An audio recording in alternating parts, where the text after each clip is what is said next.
Come to Sam Ash for hundreds of exclusive holiday deals on music and sound gear from the most iconic brands. Save big on professional and starter guitars, drums, digital pianos, horns, violins, DJ, and electronic production equipment. Supercharge your home studio with deals on podcasting, streaming, and AV equipment like speakers, microphones, headphones, and acoustic treatment. Plus, with 36 months no-interest financing on thousands of items, you can get the gear of your dreams right now. From our incredible selection and service to our lowest price guarantee for over 95 years, real musicians know you only go to Sam Ash. At Life's a Beach Realty, we're all about life on the beach. Stunning Panama City Beach and one of the most beautiful properties on the Gulf Coast, Shores of Panama. Radiant, elegant, and spectacular. Steps away from white sugar sand, every room overlooks the turquoise of the Gulf of Mexico. Come in for your tour today. Life's a Beach Realty is your gateway to Shores of Panama, the shores, and a whole lot more.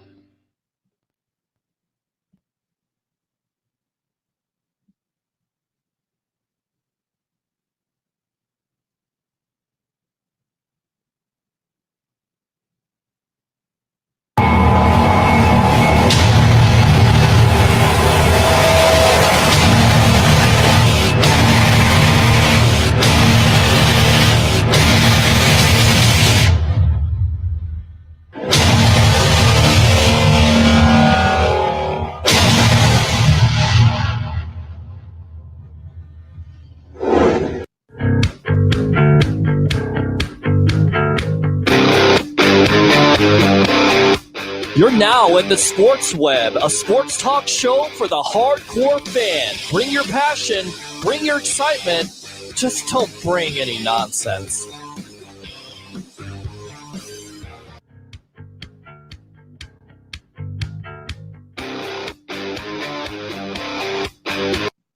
Hey guys, what's going on? Welcome to another edition of the evolution of Sports Talk Television, live here nightly on Bucks Report. It's the Sports Web.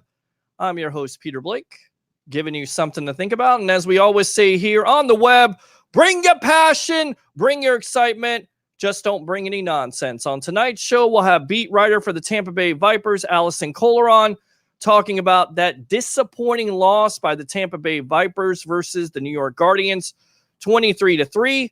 We'll get into more Jameis Winston rumors and stuff that is just crazy at this point, but we'll talk about it and where it's from.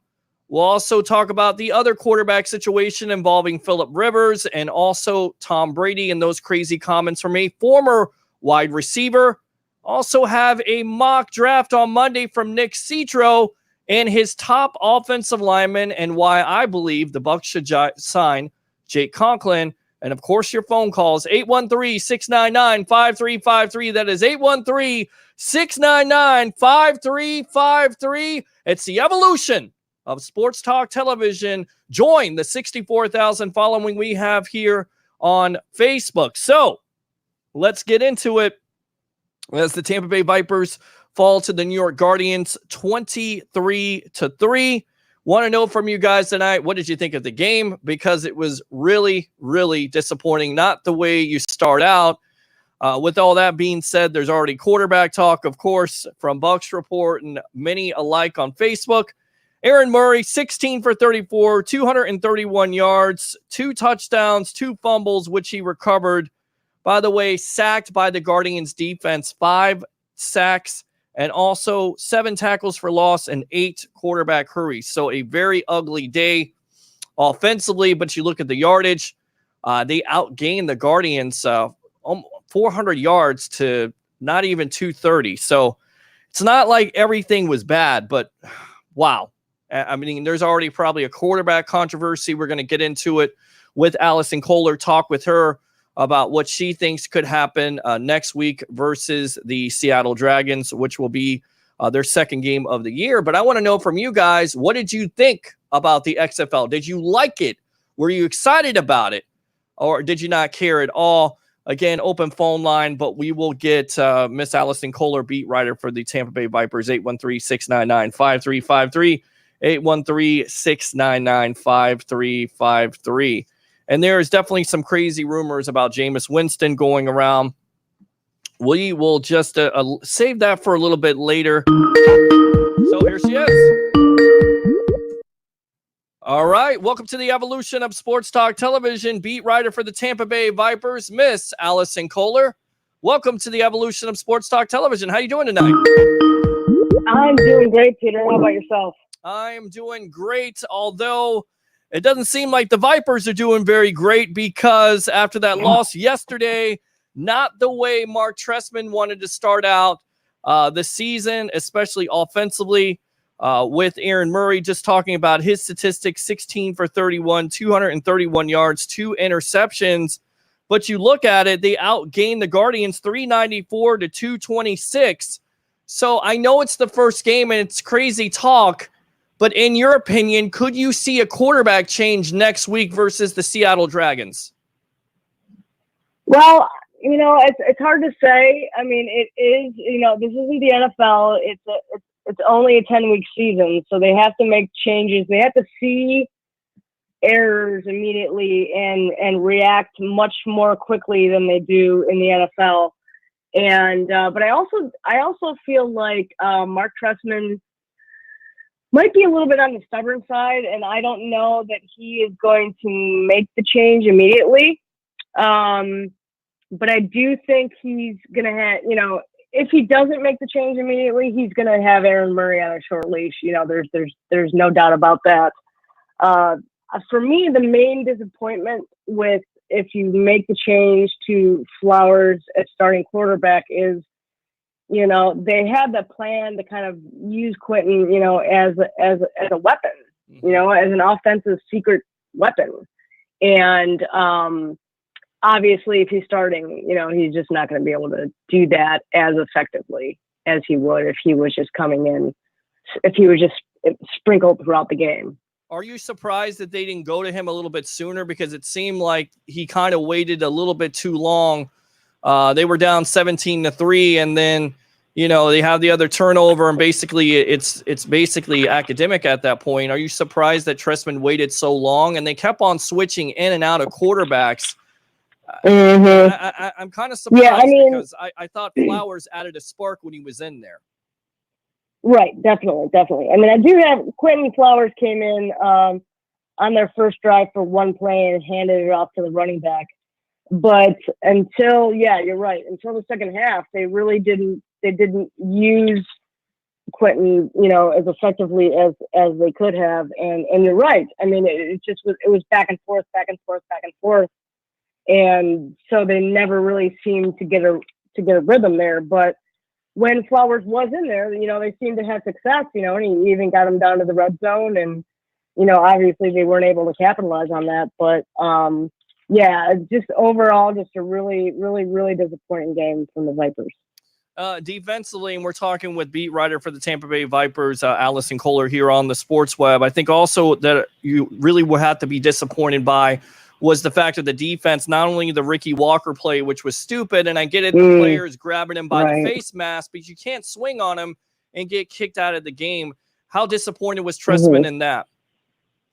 Yeah, he definitely, I mean, I don't think he was, I don't think any coach would have been prepared for an ejection, the first game of the season. But, and I think even I could be wrong, but even in the NFL, don't you get do you get ejected immediately if you throw a punch now? I thought, for some reason, I thought there was some kind of you could, anyway, it doesn't really matter. Well, you get fined. You not only get kicked out, but you get fined also. So right. Well, yeah, that's right. True. So you kind of wonder if he's going to get fined.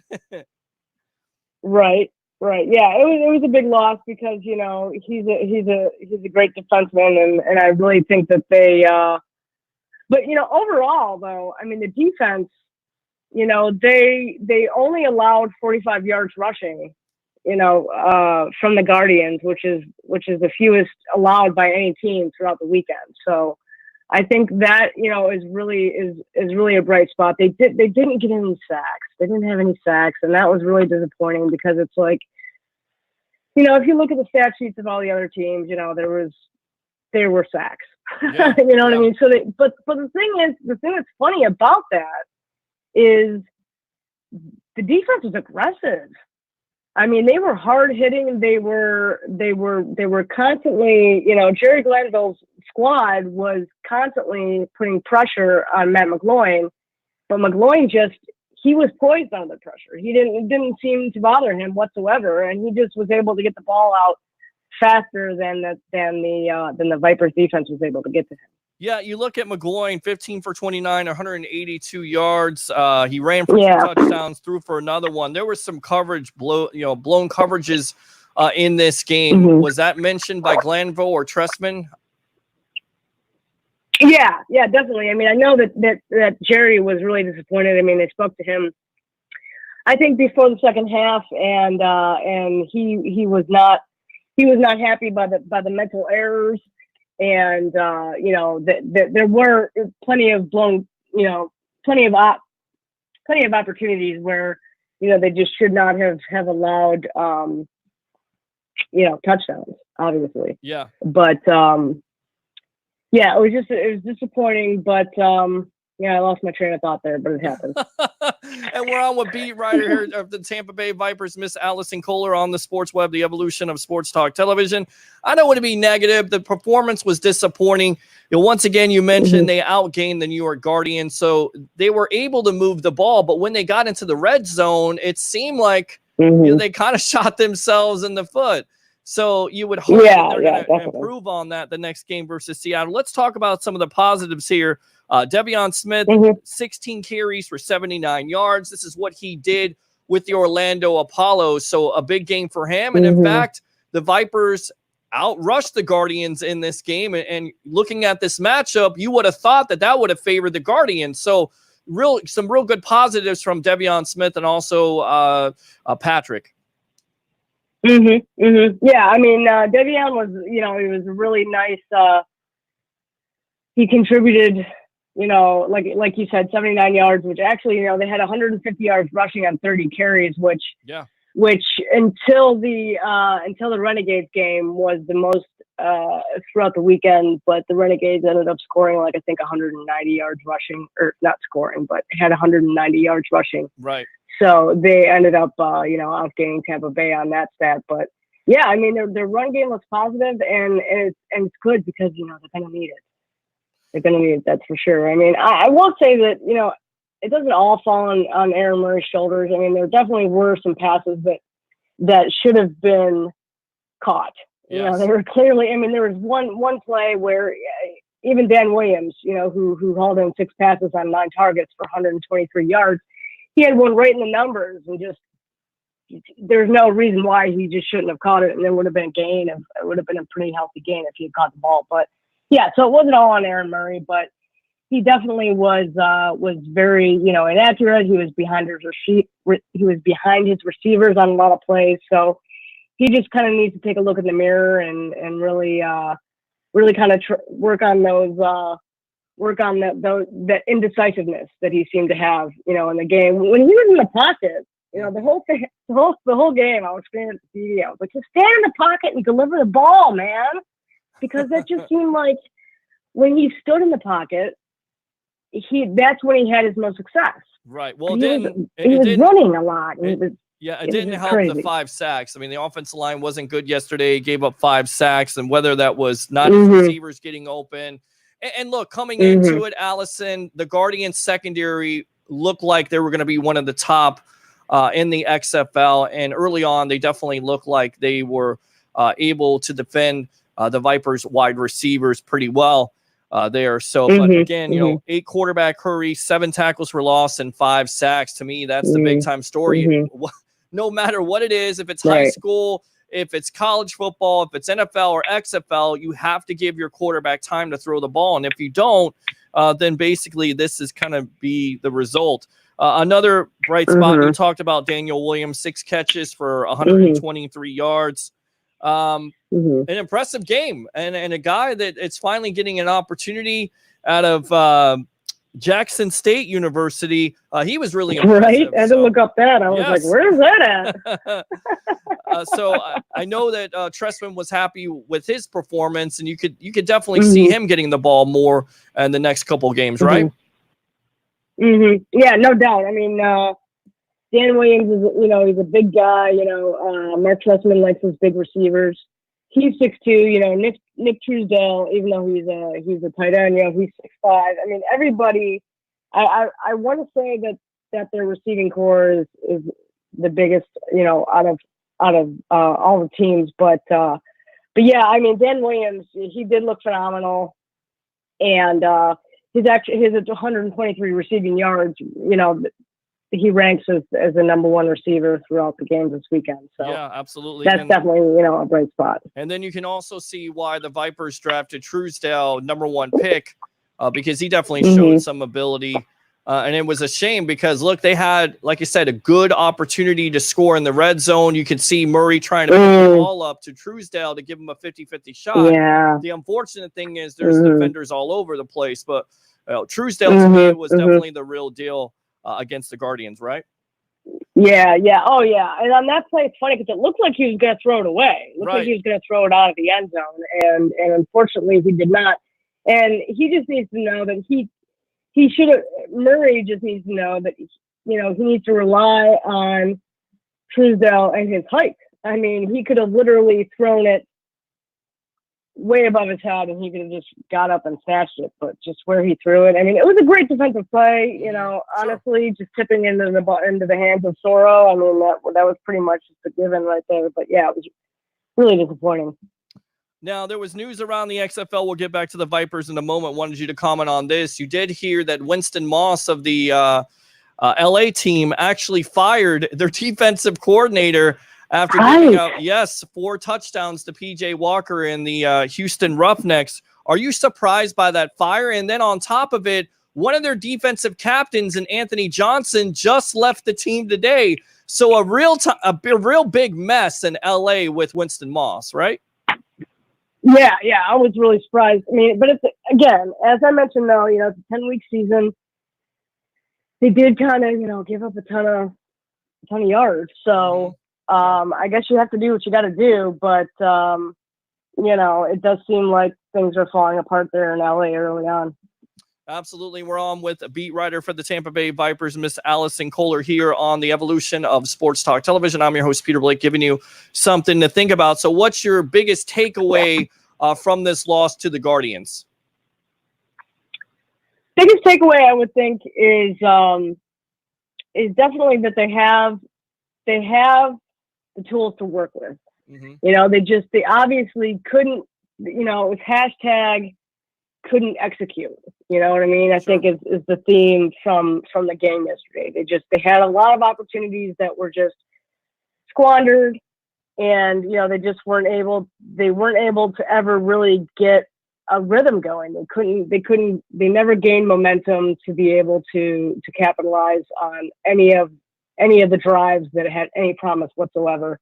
But it's promising though, because I do think that the fact that they had a good running game and that they had, that Dan Williams had a big game, and their tight end is obviously, really somebody to watch. And the fact that their defense, held the Guardians, to 45 yards rushing, I think is really promising. So if they could just kind of put something together against the Dragons. I mean, the only thing that's disappointing about that is that it's a short week and they have to travel all the way to Seattle.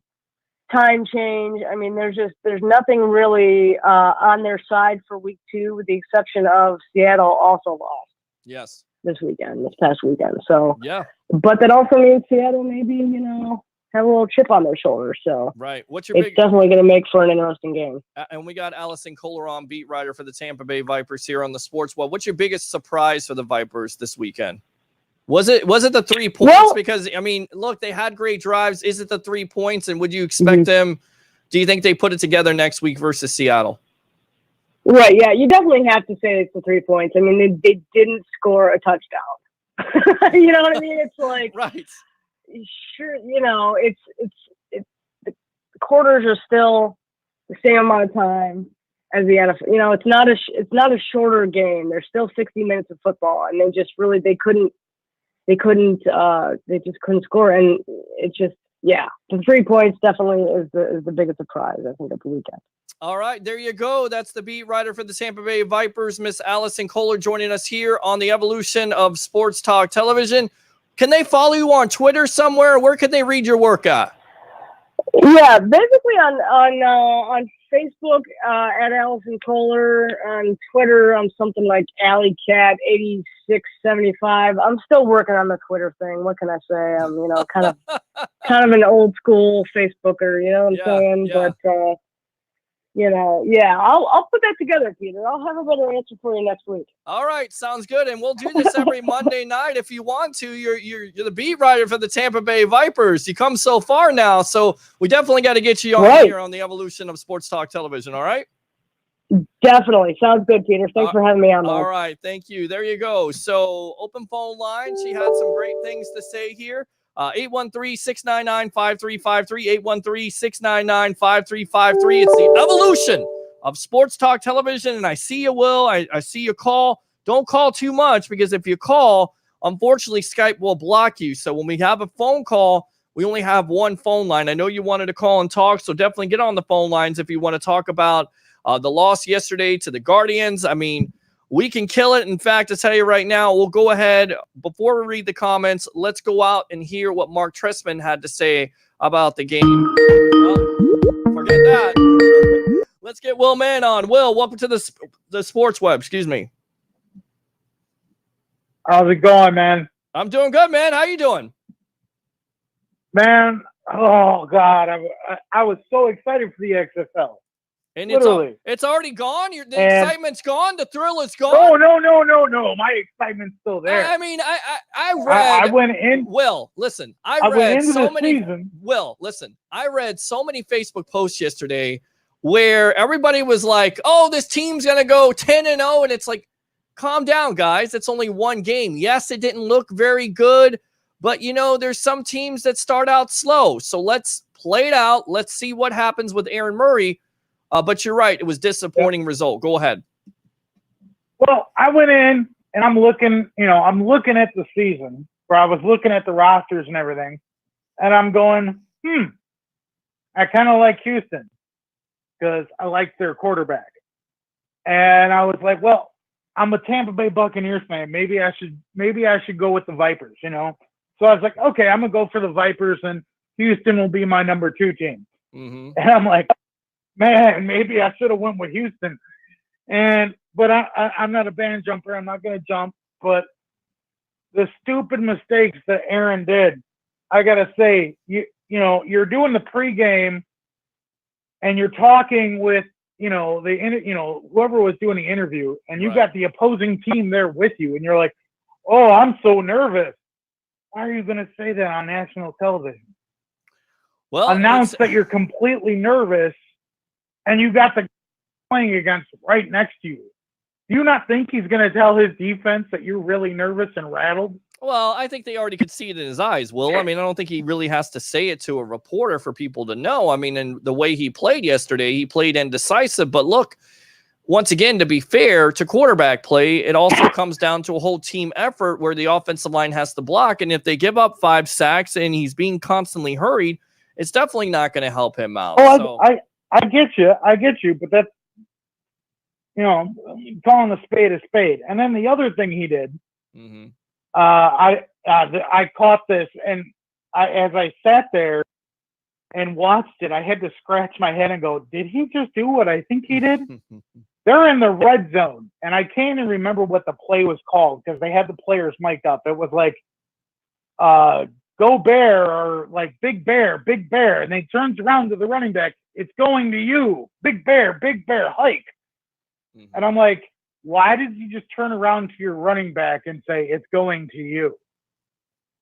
I don't know. Why did you do that? I have no idea. And then of course that's the technology. He gets smashed behind the line. Well, I don't think they could hear it. Okay, I don't think they're stealing signs like the Houston Astros, but and this is the problem with giving too much, inside information, because then people start to pick at it and say, well, what if they're doing this? You guys, that's why I say you don't give so much, because if you give so much to somebody, then they start to pick it apart. I get what you're saying. I understand it, but it was a bad game yesterday all around. So you haven't lost faith in the Vipers, It was right? a bad game. Okay. I haven't lost faith, But honestly, that Houston just, wow. Well, they look good, but you the know Houston what? game was, ooh. Yeah, the LA team today, which I can't think of their name right now for some reason, but Wildcat. the Wildcat. LA Okay, Wildcat. the LA Wildcats just fired their defensive coordinator after 1 week, and Pepper Johnson. That's right, the same Pepper Johnson who used to play linebacker for the Giants, and also the defensive coordinator or defensive assistant under Bill Belichick. They just fired him today, and they just lost one of their captains. Yeah. So, that right there, that's a team that's a mess. So if it starts to get like that with the Vipers, where they start firing coaches, like a lot of fans want them to fire, or get rid of this player, get rid of this player, and I get it, they have 10 games, then that's when you start to worry. But after one game, I'm not worried about it. The only thing that I really kind of questioned was, the ball was moving very well when I saw Quentin Flowers on. Sure. So if it's moving forward very well when he's in the game, why not keep him in the game? It's a great point. I don't understand why they didn't bring him in more. Why are you not keeping him in? I don't understand. He's doing a great job. Yep. I mean, maybe we'll see something about it next week. I don't know. Well, the other thing that, Trustman just seemed unenthused at all to be there. Mm-hmm. I don't know. Maybe it was just me, and maybe he was just annoyed that people were interviewing him. But it just seemed that he was not enthused at all. I don't know. I don't know. Maybe too much into it, but it just looked like he was. I think you're maybe reading too much into it. But once again, that's the problem with putting out there all that technology and giving a fan the inside take, because then they start. I get you. Yeah, they start to judge. But look, it's one game. We'll see what happens. But I tell you right now, if Aaron Murray starts to struggle next week and he's under pressure, look, I get it. If you have a quarterback that's under pressure, of course he's not going to be able to be accurate. But at least with Flowers, if you have that mobility and you know that he's going to add something more to your offense than what Murray can, then why not keep him in there? Because not only does he add a spark, but also because of that mobility, he can escape pressure. Is that always great? No, because you could have some injury, but he can bring something that this offense hasn't had that Murray's not going to give them. So if Murray struggles next week versus Seattle, which could be a favorable matchup, but both teams right now are, they don't have a win. So they're going to need a win here in the 10-game season. You could definitely see a quarterback change. Anything else, Will? That running back from Seattle, if our defense keeps the run defense up, if that running back, I can't remember his name, but it started, his last name started with an S. I want to say Freeman, but I know I'm wrong. The running back for Seattle, he's that guy. Ooh, Farrell. He's good. Kenneth. Yes. Farrell. Yes. Kenneth Farrell. Yeah, we got to keep that. That is the guy I would be worried about. Well, I wouldn't be, Coming because into they shut down the running attack for the Guardians, so they did a good job of that. And look, they didn't give up like an amount of yards. I mean, they had some busted coverages. They did give up some explosive plays. But besides that, you look at the statistics, the defense didn't play that bad. They got to play better. And of course, you have to have, right, but you have to have more sacks. You have to get more pressure on the quarterback. But they did a good job versus the running attack of the Guardians. You're exactly right. Big time challenge coming in with the Seattle Dragons. Thanks a lot, Will. I appreciate you. No problem, man. Keep up all the good work. Hey, man, thanks a lot. There you go. Will Mann right there giving us his analysis on the Tampa Bay Vipers and their loss. 813-699-5353, 813-699-5353. Let's read some comments. We got Mr. Rhett Matthews, Sweet Pete. What's going on, buddy? Y'all need to listen to the Cannon Fire podcast. I have, and if you want to listen to the Cannon Fire podcast, go to bucksreport.com for all your great podcasting needs. My buddy right there, Mr. Rhett Matthew, 102.5 The Bone on the Johnny B Show tonight. Also doing the Cannon Fire podcast with Evan. You also have Real Bucks Talk with Michael Pless. Met him this weekend for the first time. Buck, what you heard with Gene Thomas. Michael Pless, Bucks Ball podcast. You also had the Red Flag podcast with Philip Schwagler and Beware of the Bay. So there you go. All your great podcasting needs here on bucksreport.com. Once again, join the 64,000 following we have here on Facebook. So let's read some more comments. What's up, Blake? How you doing, Lorenzo? Hey, guys, what's going on? What's going on, Christopher? Looks like the whole gang is here. Love it. More like the Tampa Bay diapers. Okay. I was impressed with the XFL. Much more exciting than I anticipated. Good stuff.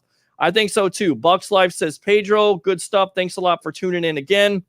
Red says, Aaron Murray is the least confident quarterback I've seen in the pocket.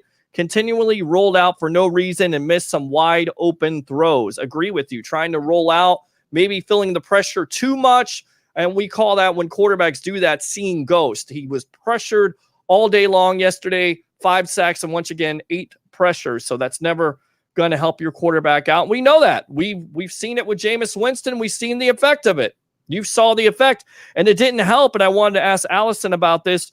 What's the status? But they lost their center and Jordan McCrary. So that doesn't help out. And then you lose your defensive back and Sheldon Lewis. So they had some injuries yesterday. We'll get you the latest on those injuries coming into the Seattle game. I believe it's on Saturday. So it is a short week and a tough test. You got to go to the West Coast. I mean, you start off your first 2 games on the road. Sounds familiar, doesn't it? Hopefully it's not 3 first road games, but it's 2. Let's see. David says, hello from Ashland, Ohio. Miss living in Florida. Well, we will try to keep you up to date on Tampa Bay sports, Florida sports, and national sports here on the Sports Web. Sound good, David? Okay, good stuff. Let's see here. The XFL has got to learn to walk before it runs. Tampa Bay Ray Kennedy, couple Ray. Good job, my friend, on Sunday for that pregame show. It was a boring game, but the rest were pretty good. I agree with you. I was kind of disappointed by the Renegades and the St. Louis Hawks, Battlehawks, but I told you, didn't I, that St. Louis was going to have one of the best defenses in the XFL, right? With all the defensive talent. And then they're missing Landry Jones. They were disappointing yesterday. Do you think those fans are jumping off the boat at this point? No way. Of course not. It's just one game. But if you continually put bad efforts out there, it is a short season. So somebody's going to have to get pulled. As you saw today, the LA Wildcats once again fired their defensive coordinator. So no playing around at this point. None. So you got to start winning games. And if not, then basically it's curtains. All right, let's see what's going on. Olga, bring Breeze to Tampa, please. I don't know about that. What's going on, Will? He already called. What's going on, Ray? Is he saying what's going on, Olga? All right. Hi, Will and Ray. Everybody's saying hi together. Okay, good stuff. If Murray plays anything like Trubisky, he won't get benched.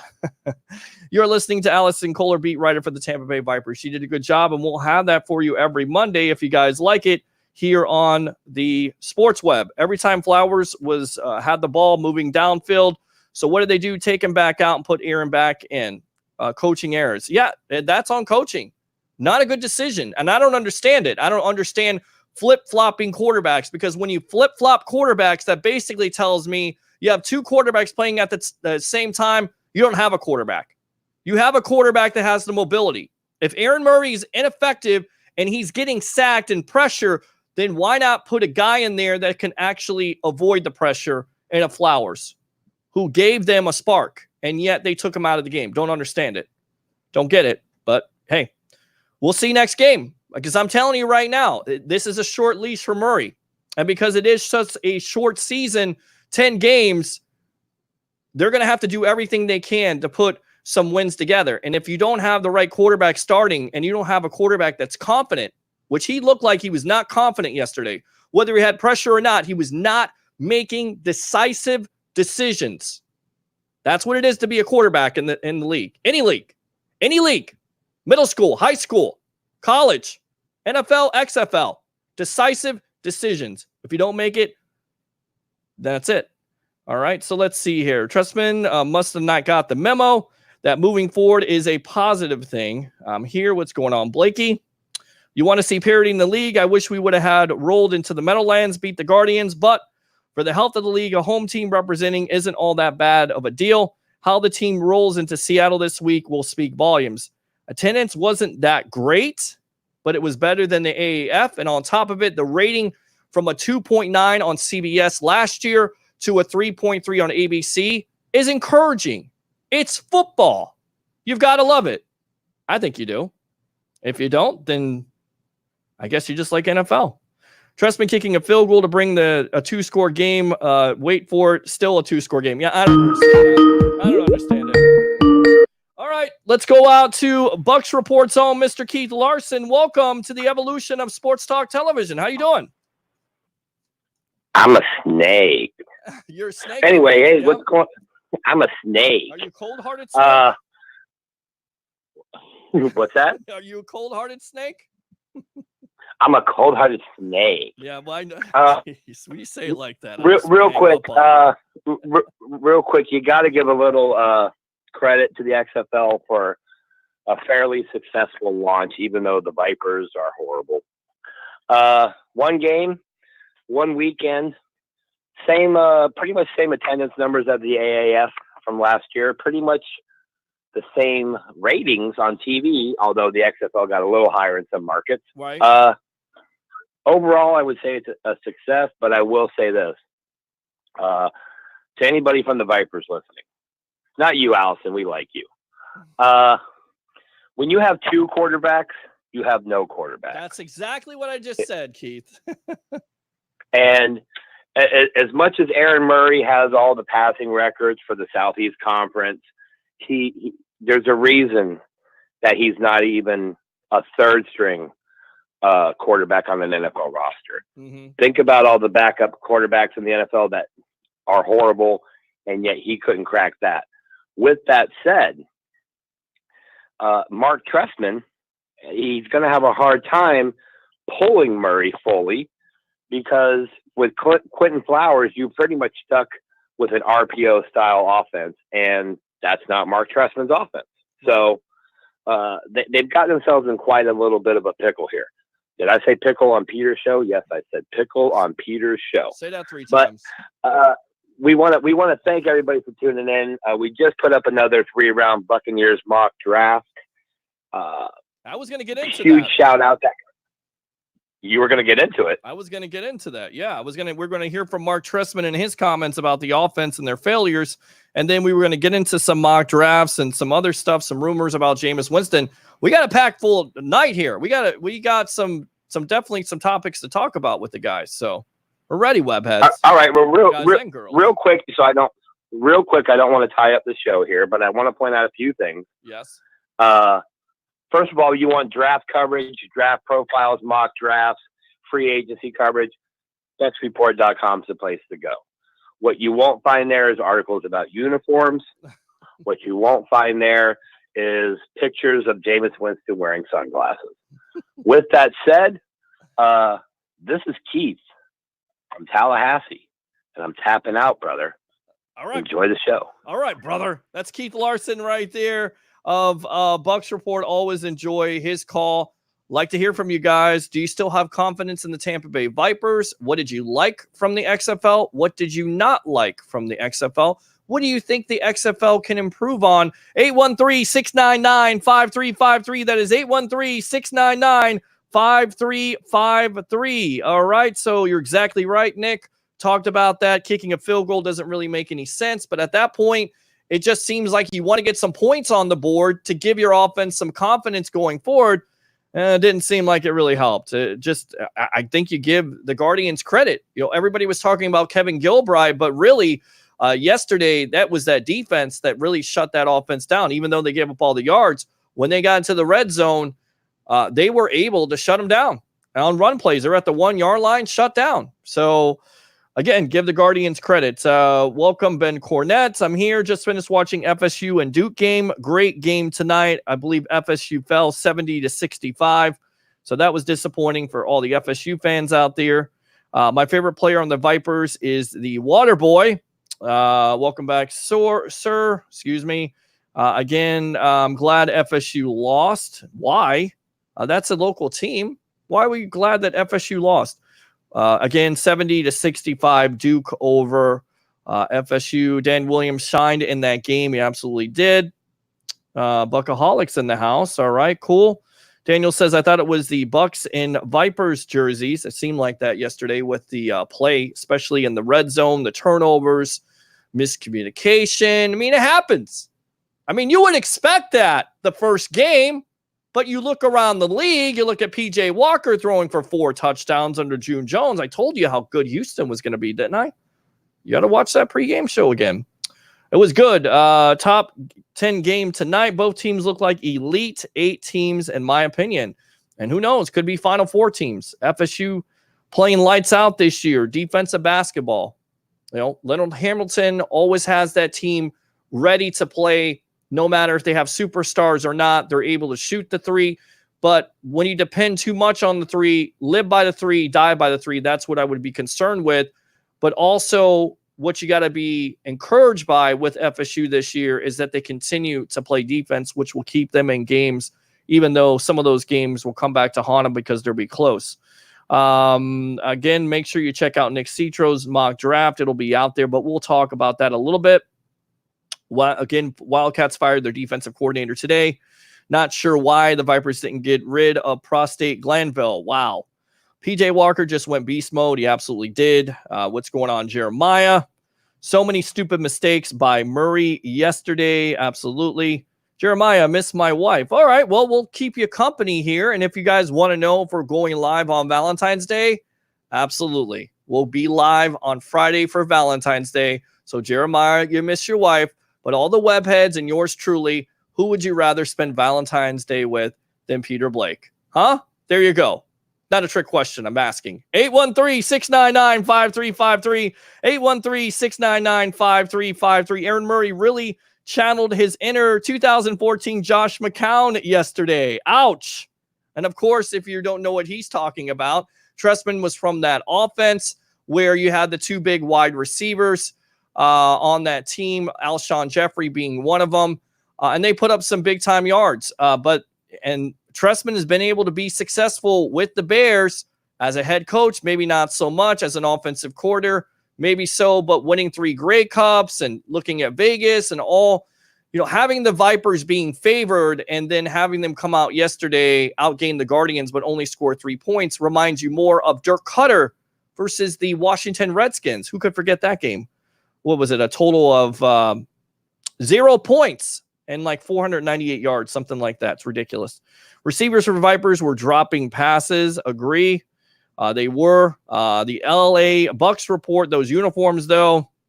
Keyshawn Johnson thinks that Rivers' most likely team is the Bucks. He has no clue. A lot of conjecture right now, a lot of rumors, but Phillip Rivers is officially done with the LA Chargers. So he's out there. Quarterback frenzy will start. And we'll know something by March 10th on what teams are going to franchise, what quarterbacks, of course, that means Jameis Winston, Dak Prescott, guys like that. Of course, Tom Brady can't be franchised, but the free agency starts, or the flirting period or the legal tampering period, March 16th to 18th. The 18th, it starts the new year at 4 o'clock. So there you go. Except for Williams, the big, all your guy number 80 something was only one doing anything, except for Williams, the big one, and that would be All right, let's go out to Blake Anthony of the Blake Anthony Show and Blake Sports. Welcome to the Sports Web. What's on your mind? What's going on, Peter? We're talking about the Vipers. I'm gonna go ahead and throw my 2 cents in, I guess. Go for it. I said, yeah, it was a pretty bad game all around. I think the Vipers should have started off slow and worked their way up. Got to give a credit to the opposing team's defense, like you said. When it was time to shut down, sure, it was time to shut down. It was bend, don't break. Vipers ran a lot of combo coverages on defense, which they weren't communicating very well. Kind of like the Bucs secondary was earlier in the season. Communication process was not there, right. But I'm sure they'll work it out in the future. The list of a lot of missed opportunities all around. There wasn't a lot of drop. Well, there was a lot of drops, a lot of fumbles, and the young quarterback didn't look confident in throwing the way he's throwing off his back foot. A lot in that game. So it's not trusting his offensive line or just not trusting his reads. But if it continues, I could foresee Flowers coming in sooner rather than later. Yeah, no, I would definitely suspect that if Murray goes up to Seattle, and again, they're going to be on a short week, he's got it in the back of his mind. And you got to think that even with the 10-game season, they're going to have to pull him early if he's ineffective. If that happens, I could definitely see Trestman pulling the plug on him and going with Flowers. And look, it comes down to this. It's really simple football, right? I mean, if you're getting pressure and you're not able to be effective, then get somebody in there that's able to be mobile and avoid that pressure, and you can still make those throws. The problem is, it's what Keith Larson said. You basically kind of have to change your offense around. Instead of being a gadget play here and there, now your offense becomes an RPO unless you think Flowers can throw from the pocket. But he made a beautiful throw yesterday right on the guy's hands. Guy catches it at the goal line. The problem is they couldn't get it in. So. Well, it's that too, Tress. I think I was looking at a lot of the play calling and then looking at you got to evaluate the garbage, as what Mike Clayton would always say. You got to evaluate the garbage and what the difference between the garbage is. Is it the play calling or is it the quarterback? And then when we watched the game, it's the quarterback. I said there were a lot of easy throws. There were drag routes coming across where the receivers got their hands up ready for the ball. The quarterback doesn't deliver it for whatever reason. He doesn't see him or doesn't trust the throw, or whatever reasons it is, but the clock in Aaron Murray's head's got to slow down.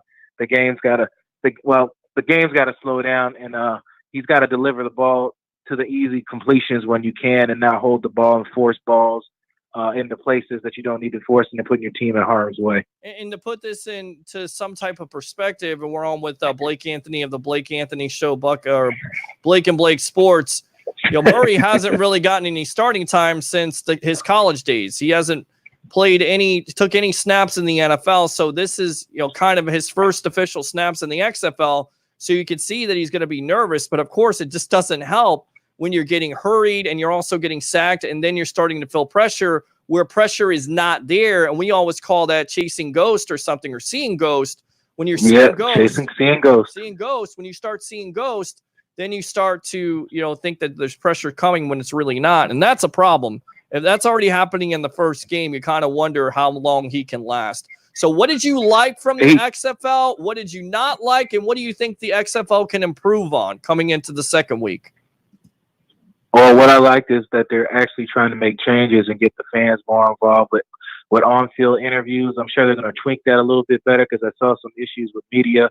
They told them to run on and sometimes not to run on. But I did like how they're trying to get the fans and the players' perspective right after a big play moment. I think that's kind of cool. I like how some of the games were in different stadiums. Some of them stadiums looked incredible. I enjoyed that the fans, the interaction was great. It looked like it was like, I don't want to say, NFL level, but the fans were engaged is the word I want to say. I like that, seeing everybody was enjoying football and having a great time watching it at this time of the year where there's no football around.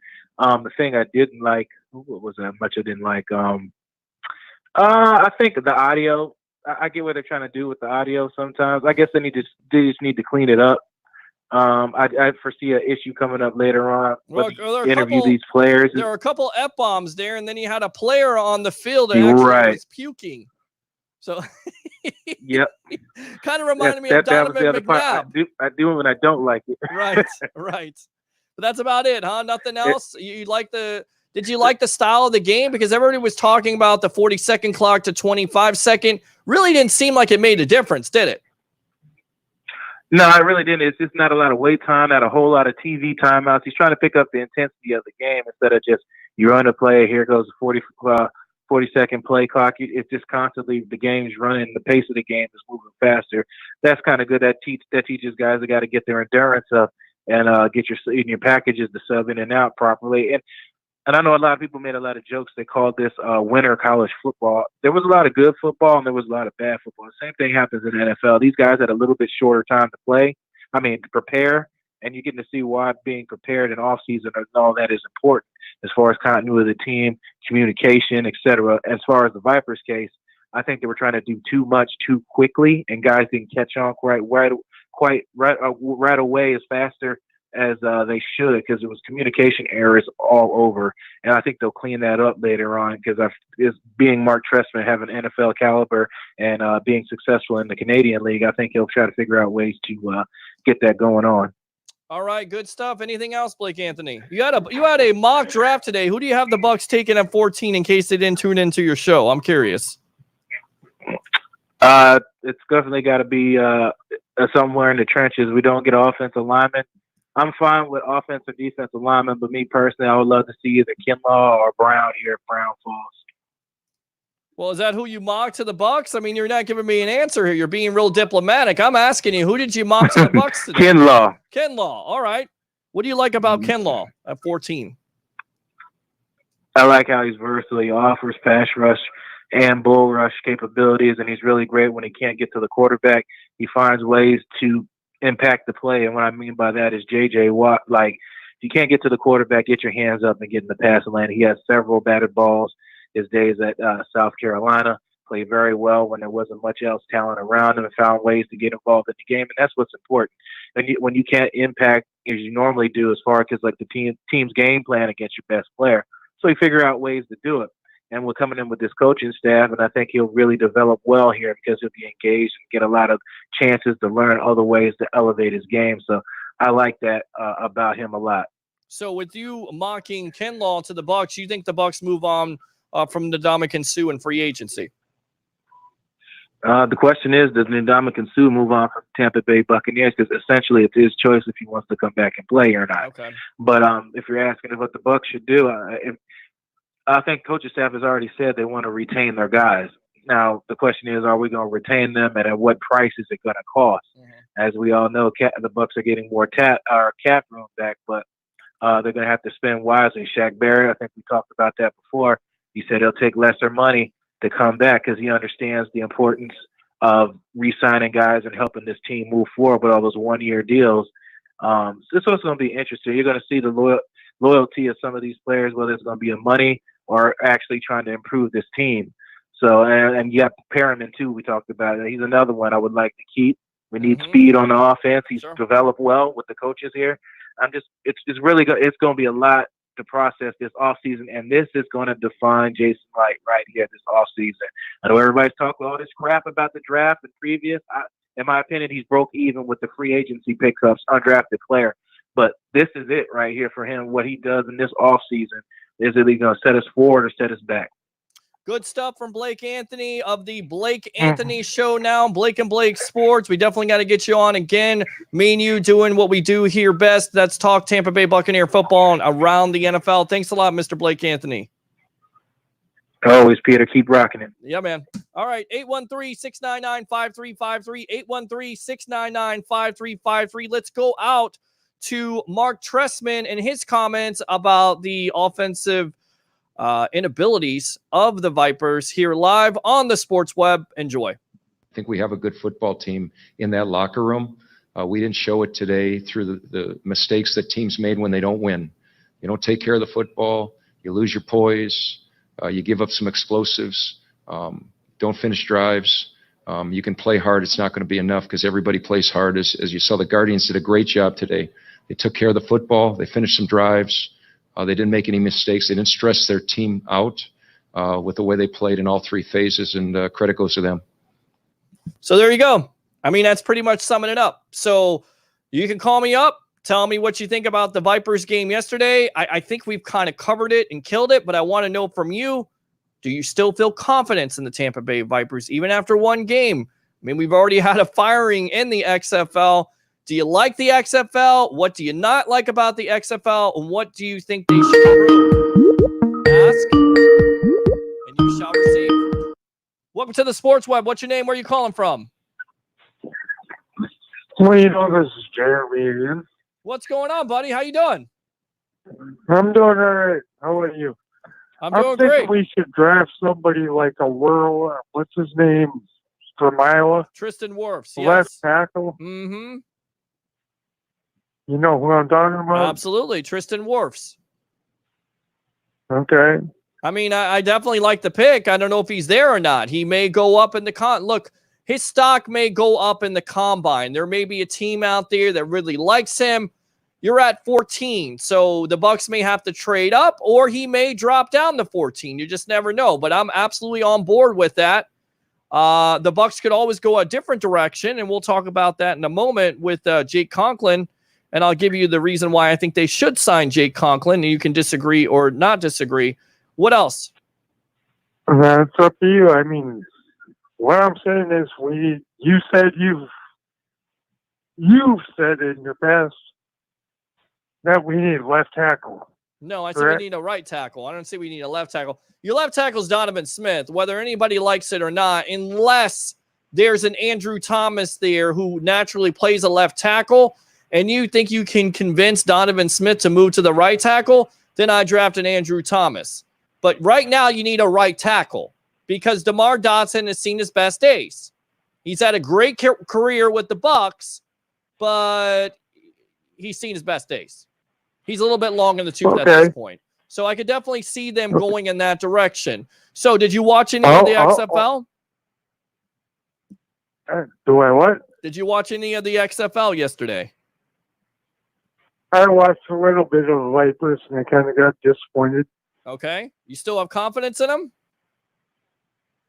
Well, I don't even know.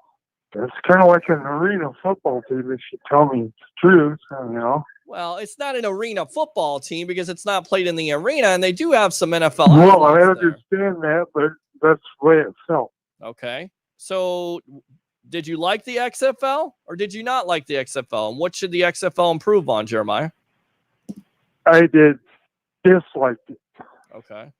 It didn't look like it was worth any of my time. Okay. Okay. All right. Anything else? Yeah. I'm still talking about how we can get who's our tackles that we need out of this draft. Well, I mean, you possibly could have Andrew Thomas. You could have Tristan Wirfs. You could have Jadarius Willis. Wirfs. I think that's what I meant to say. Yeah, I know what you meant to say. And then you also have Jadarius Willis out of Alabama. You could have some of those type of players. There's a couple of offensive linemen. Do we need them, though? Absolutely, you need them. Yeah, you need them. I mean, unless you address that in free agency, of course you need them. I mean, they gave up 47 sacks last year. You think they're going to come back with DeMar Dotson and he's going to be the starter at right tackle? Come on, Jeremiah. You know the answer to that. Probably not. All right. So you definitely need to draft an offensive lineman. Who do you want to see besides Wirfs? What if Wirfs is not there? Are you okay with going after a defensive tackle or a defensive end, Jeremiah? Oh, okay. It's a lot like Blake said.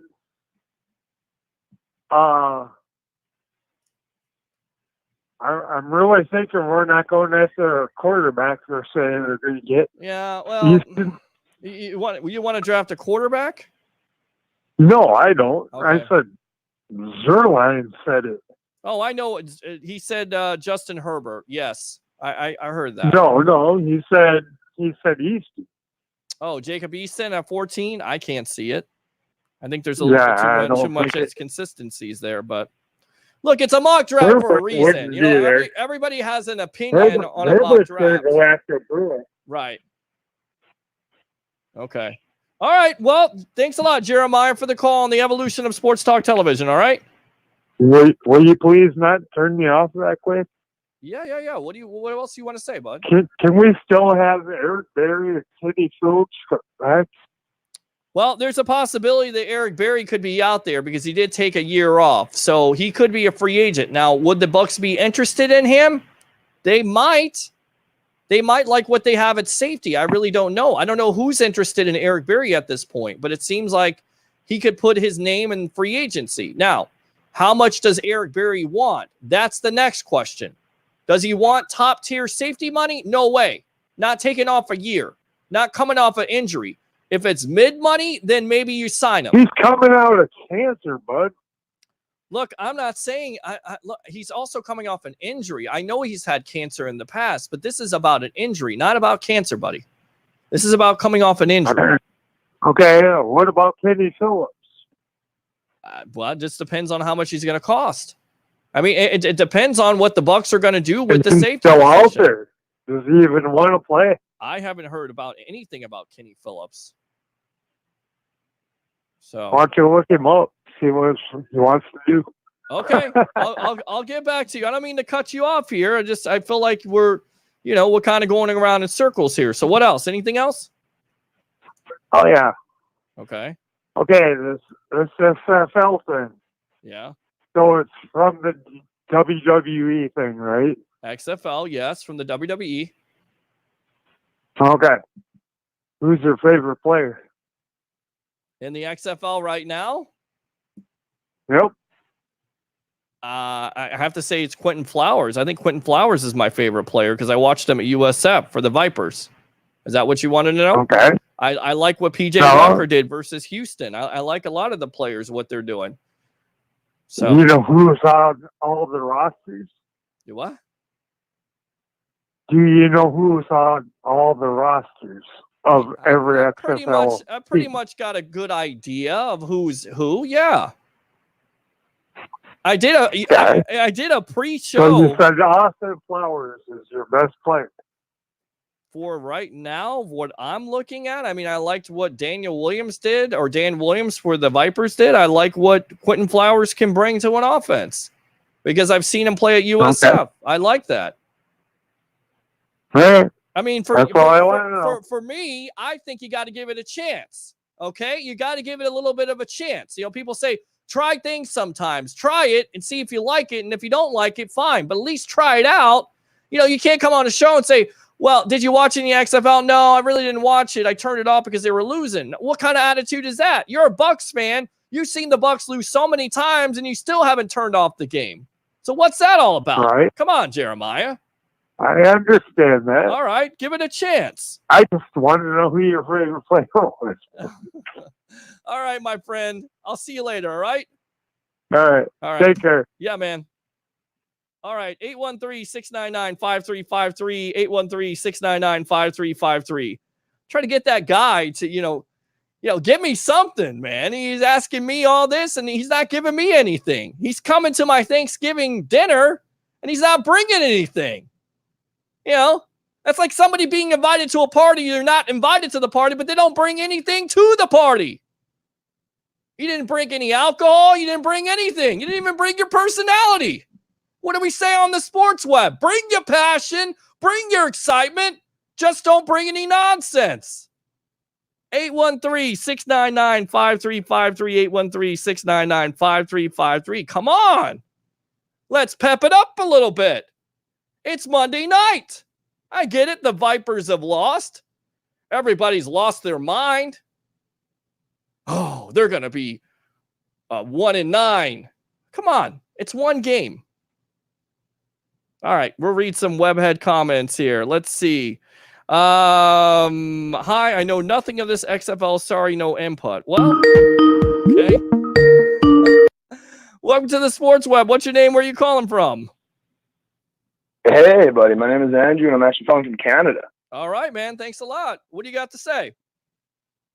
Not too much. This is actually my first time tuning in. I've actually tuned into a few other Bucks podcasts here and there and stuff like that. It's the first time I've actually seen this posted on Facebook. So first of all, I'd like to say that you did a great job with the other guy there. Thank you very much. I quite nice appreciate of you. Yes, I try to give everybody, a little bit of leeway sometimes. The leash is a little bit longer than any other show because any other show would have hung up on him. I like Jeremiah. I just feel like, if you're going to get on and talk about XFL and I'm going to ask you something and go, well, I really didn't watch it. Well, come on. You can't say, I don't like the XFL. I haven't watched it. That's like me saying, you know what? I don't like fish, but I never tried it. I had to try it first. I tried it and it wasn't fresh. So I didn't like it. So there you go. All right. Hey, go ahead. No, I mean, here up in Canada, it's been very hard to be, first of all, a Bucks fan every time I go to work here. Sure. But, I still represent the O2 Bucks. Still tell everybody, it is statistically the best defense of all time. Didn't necessarily need John Gruden, but that's just my opinion. Couple of quick questions for you, though. Mm-hmm. Do you think our offense and the success, in quotations, of Jameis Winston is more due to the receiving core that we have, aka Mike Evans and the rise of Godwin? Do you think it's more based off of that and the fact that they can bring in these odd balls that are passed to them and less of the, not necessarily the growth of Jameis Winston, but less of his skill set needed to get that 5,000 yards? It's a good question because look, he threw for 626 times this year, right, Andrew? So you could definitely ask the question. I think it's a combination of both. The reason why Jameis Winston is successful because of not only Bruce Arians' offense, but because of the wide receivers. The wide receivers are also successful because Jameis Winston can get him the ball. It works in conjunction with each other. The only thing that it does not work in this offense is not having balance. I don't think you can go into 2020 and ask Winston to throw that many passes and expect him to cut down on the turnovers. You have to get him a running game. You have to get him balance, and you have to improve the offensive line. So to answer your question, going back to it, the chicken or the egg, I think it's a combo of both of them together. And if you miss one, and you look at it, right, Andrew? I mean, when Godwin and Evans went out, who stepped up? Rashard Perryman. He was able to still throw for 300 yards. So I think Winston's a talented quarterback. Does he have his fair share of faults? Absolutely. We've talked about it ad nauseum. We're going to continue to talk about it. But, and it's a big but, you got to put an offensive line around him. You got to give him some balance. And you also have to get all these players, not only Winston, but the wide receivers, the tight ends, comfortable in Coach Arians' offense for this to work. Does that make sense? Yeah, I was going to say, you make great sense. And most of the points and stuff like that is what I've been trying to tell everybody out here. Now, let us just assume for a moment that Jameis Winston is, and ownership and the Glazers and stuff like that don't necessarily see eye to eye on the contract negotiations. What if, with all these talks about having a quarterback come in, one of these veterans and stuff like that, I'm not necessarily opposed to it, especially if, say, Eason was available at 45. I believe that's where we're picking, is 45. Yeah, that's about right. If Eason was available around the second round, or even if we had to trade up just a couple of picks just to get him, I could understand that. But with regards to the oddballs that were thrown about with Jameis Winston there, if you put in a quarterback who is more, say, consistent on those passes, doesn't necessarily have the legs or like the arm, not trying to lean to Tom Brady or anything like that. I don't necessarily think he would look that great in a Bucs uniform. Sure. But if these rumors are kind of true with Brady, say, going to Dallas and Dallas putting leeway out there for Prescott, would someone of Prescott's caliber, if he was available for the right price, be able to work in an offense such as Arians with that type of O-line? Because I personally think that if at 14 they're going to take Epenesa, but I also have this weird feeling that if ownership is going to do something this year, maybe finally bite the bullet, make a trade, get up there, grab one of these offensive tackles and grab Epenesa and, possibly see what's out there. But what do you think the possibility of Prescott or just any other of those balanced style quarterbacks in that offense could do, even with the O-line that we have? Well, first and foremost, it's a great question. Good stuff, Andrew from Cannon. I'm not going to hang up on you. I'm going to let you listen to my response. Dak Prescott turned down a $33 million deal. So if a lot of fans were having a problem with paying Jameis Winston $30 million, I think they would most likely have a problem with paying Dak Prescott over $30 million at 33. In fact, there's reports that he wants $40 million. So I don't think that works. As a quarterback out there, a Phillip Rivers, I think it's a downgrade. He's 38 years old. There's a reason why the Chargers are getting rid of him. If you put him behind this offensive line, it doesn't work because he's going to get killed. And I think he could still throw the deep ball, but he also has an interception problem, right? He had 20 interceptions. Okay. Exactly. So Teddy Bridgewater, yeah, I mean, I guess, but can he throw the deep ball on Bruce Arians' offense? I'm not sure. Will he take care of the ball? Yes. But are you going to get the same production as you got out of the offense? Once again, chicken or the egg. Yes, with the good comes the bad. And we talk about it all the time with getting a quarterback that's a game manager.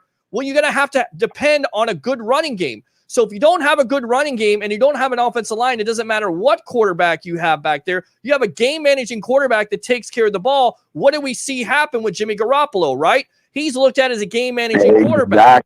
So if you put him back there as a game-managing quarterback, guess what? You're going to have to depend on the running game. Well, guess what happens? If you don't run the ball enough, a defense will make you one-dimensional, and then you have to depend on that quarterback who is looked at as a game manager. You better make sure that first you have confidence in him to make those throws, and second, that you feel like he's going to be able to duplicate that production that Winston had in that offense. Does that make sense? Oh no, you're speaking truth here, buddy. Like, first of all, let me just say you got yourself a new fan here because you're making a lot of sense here. And second of all, like it's perfect. It is perfect. If you make the offense completely one-dimensional and you don't allow different running backs to come in, like, I personally think take the second and third rounder and just go get Taylor, go get one of those other deep running backs, and just run the 3 running back offense, kind of like Philly did back 2 years ago. Just try it out. You got Bruce Arians, you got the wide receivers, all the parts are in place to utilize anything when it happens. Just stop being balanced. Stop being 7-9. Stop being great on one side and bad on the other. Stop winning games that you can, easily lose, I guess, and stop losing games that you can easily win. Let's just get back to basics. Thanks for the call, buddy. I got yourself a new fan. I'll be tuning in. Yeah, man. Sounds good. Jordan, definitely the evolution of sports talk television. We're on most nights here, Monday, Tuesday, Wednesday, on Friday at 9 o'clock new starting time here on Bucs Report. Thanks a lot, Andrew, from Canada. All right. Yeah, buddy. Have a good one. All right. There you go. So from Canada, from Florida, from Pennsylvania, from Texas, from Vegas. They're all listening. I've heard people listen from friggin' Japan and China. They're listening worldwide. This is the evolution of sports talk television. I don't know what it is. Is it a radio show? Is it a TV show? It could be both. And it's not a podcast because it's live. So basically, if I screw up, 813-699-5353, 813-699-5353. So let's go out to this wild conversation on the herd between TJ Houshmandzadeh and who was the guy that is filling in for him? Let's see here. I don't know what the guy's name is. Doug Gottlieb. I'm so sorry. Doug Gottlieb, TJ Houshmandzadeh, and Houshmandzadeh has an idea of what Brady's going to do in 2020. Enjoy. Were you on yesterday with Bucky Brooks when he said I was not. Okay, let me play for you what he said about Tom Brady being a system quarterback. Gotcha. He's a system quarterback who has played in a great system that has produced a lot of winning, because that same system helped Matt Castle go 11-5 when Tom Brady wasn't available to the knee. Tom Brady, at this stage of his career, he needs the system more than ever. Like, if we're talking about Michael Jordan, the one thing you can never question about Michael Jordan, he was a transcendent player. Yeah. He was transcendent in college. He was transcendent from the time he stepped into the league. We can never say that Tom Brady was transcendent coming into the league. Took Jordan a while to win a championship. Bucky's wrong. I know he's wrong. He's wrong. I was trying to be nice because I like Bucky. So yeah, Bucky's cool. He's just wrong. Yeah, right? Yeah. Like, Jordan didn't win until they ran the triangle. That's a system. Whereas Brady, when he first got to the league, he was more facilitator, right? Then he became they had the most dynamic offense in the NFL. Then everything was dink and dunk, short underneath crossing stuff with, Welker. And then they become a power running team and they'd find Gronk on a mismatch, right? Like, those are, but every quarterback is a system quarterback. Good coaching finds what fits you well. And that's what every quarterback is a system quarterback. Some are more the system, like I am the system. And that's what Brady is. Bucky's wrong. He's been saying this all year. And next year, we're really going to find out, because Brady won't be there. So we'll find out. But he won't be there? No, 0% chance. 0% chance. 0%. Where does he go? There's a few teams. I'll give you more than a few. Okay. Where does he go? I don't know. There's too many to decipher and choose from. You said 0% chance. Zero. I would go 1%. I would 0%. Door closed. Door closed. Okay. I could look at the Chargers. Okay. Obviously, the Chargers in Tennessee that's been talked about. I believe he wants to go to warm weather. So then I have to throw in the Tampa Bay Buccaneers, New Orleans Saints, the Dallas Cowboys, if they can't work anything out with Dak. But if I had to say which one, it would be one of the three between Tampa Bay, San Diego, Tennessee. Okay, it's LA now, but I know what you mean with it. Okay, so can I counterpoint to you? Yeah. He ain't going to Tampa. He ain't going to Tennessee. You don't think so? No. Okay.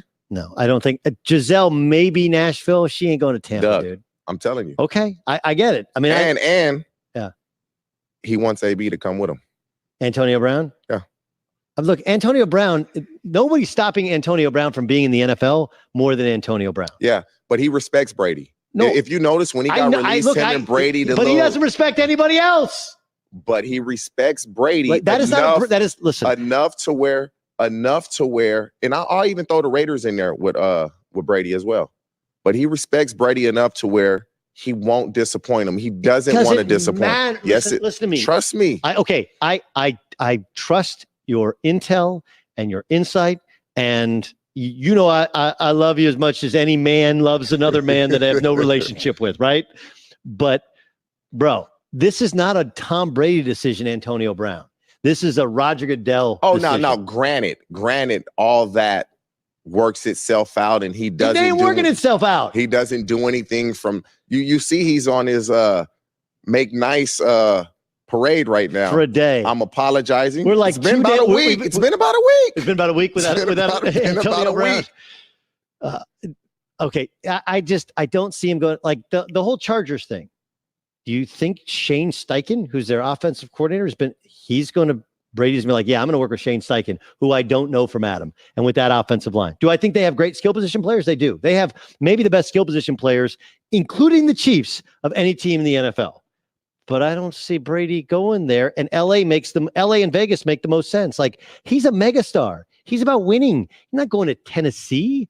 He's not going to Tampa. You got to look at the teams that they have to play in their division. If you go to the Chargers, you're playing the Chiefs. Yep. And you're playing the Broncos, who has a really good defense. Oh, and you're going to play the Raiders, who is up and coming. So you got to look at the division that he's going to be in the division he just left, where the path of least resistance in the AFC East, he's looking at that. Hoosh, I want to ask you, I think you were on yesterday. So there you go. That was TJ Houshmandzadeh on The Herd with Doug Gottlieb filling in.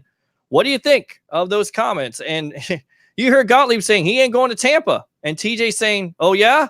Want to bet? I don't know what to think. But he makes an astute point, right? What's the easiest division right now? Panthers, rebuilding. Falcons, not good. Saints, you would think eventually that Drew Brees is going to retire. So would Brady consider that? 813-699-5353. 813-699-5353. You know how I feel about this. I think he's going to ask for a lot of money. I'm not sure if he's going to fit this system. Okay? Because Bruce Arians likes to throw the ball. A lot of people say, well, he hasn't been able to throw the ball because he hasn't had the receivers. Okay, fair point. But really, 42, 43 years old? I don't know. 813-699-5353. Look, we gotta think about things. We gotta call it sometimes and think about different viewpoints here on the sports web. It can't just be, don't go sign Jameis Winston. We gotta look at everything. Speaking of Jameis Winston, there were some rumors this weekend from Jameis 101. He said that Winston had corrective eye surgery and also played with a torn meniscus, which he hurt earlier on in the year, which made me want to go back to the All-22 and start to see when he hurt it. I'm wondering if he hurt it in the Carolina game when he was sacked 7 times, when the 2 offensive linemen were out. I don't know. But if he did that, does it change your opinion?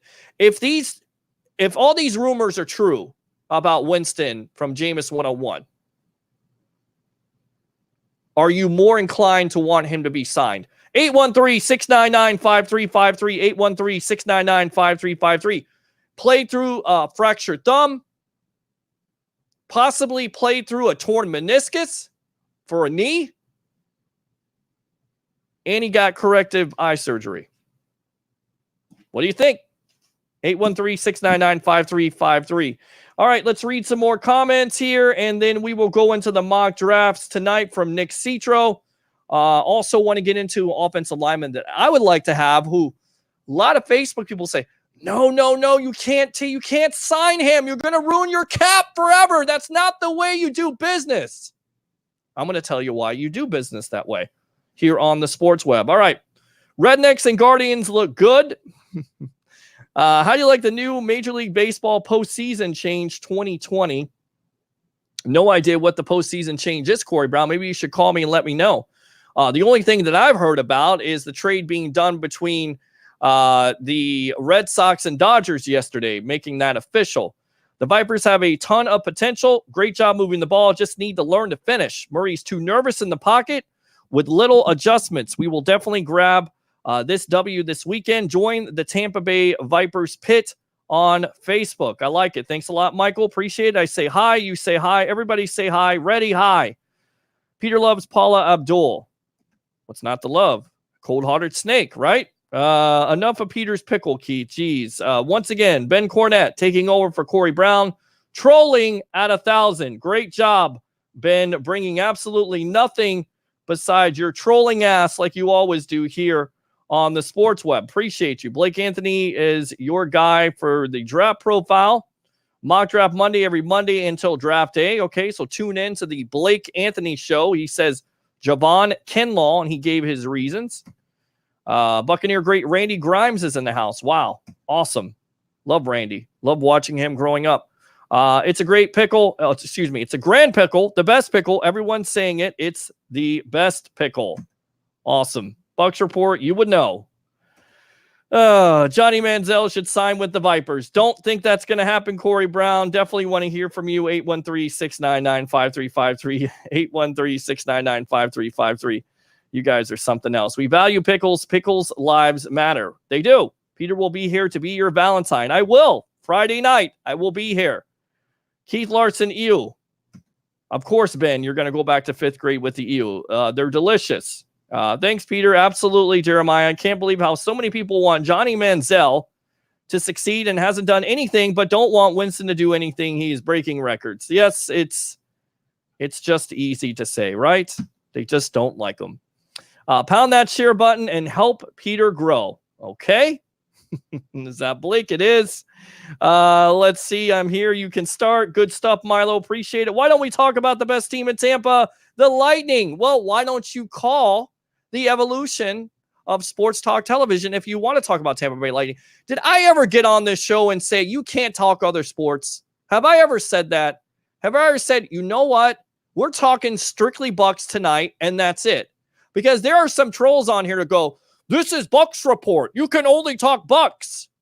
The hell I can. I can talk whatever the hell I want to about. This is the Sports Web. So if you want to talk about the Tampa Bay Lightning, get on the phone line. 813-699-5353.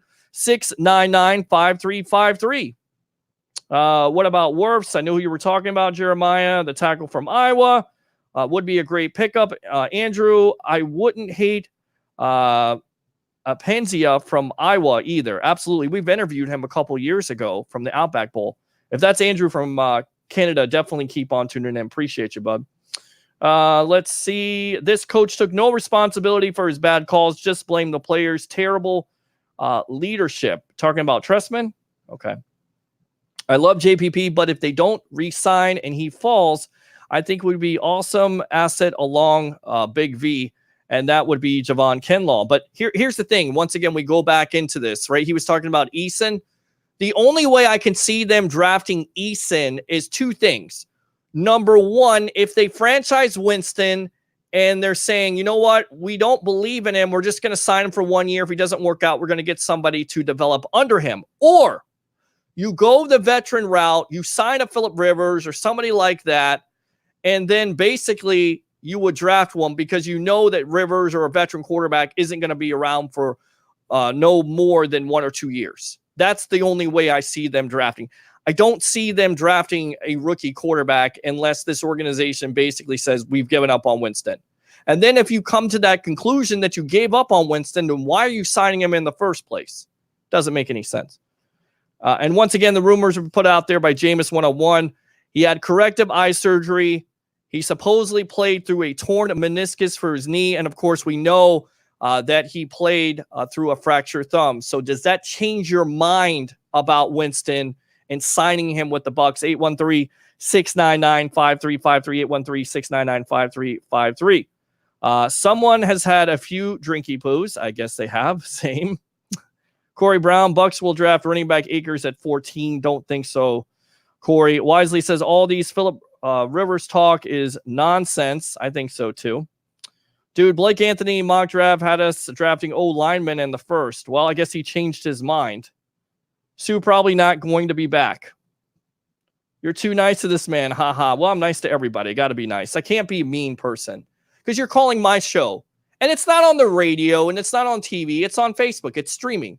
So I like to be nice to people. You know why, Andrew? Because they call back. And I think people respect that. Now, is it cool to hang up on somebody sometime? Absolutely. Love to do it. But I would rather you guys come back and call me up and we have a good conversation instead of yelling at each other. But I've been known to yell at people too. So just have to catch me on that certain night. And we'll have Al Keck tomorrow night here. 40 years of sports broadcasting experience. Tampa Bay sports broadcasting legend. WTSP Channel 10. WFTS Channel 28 starting at 9 o'clock. I know he'll like that because, goodness gracious, I kept that guy up until 11:30 at night talking sports. And it's like, look, dude, I want to go to bed. So I can kind of give you, the fans, what you want, which is to make the time earlier at 9 o'clock. So we have time to talk and rant and rave and talk about whatever you want to on the sports web. 813-699-5353, 813-699-5353.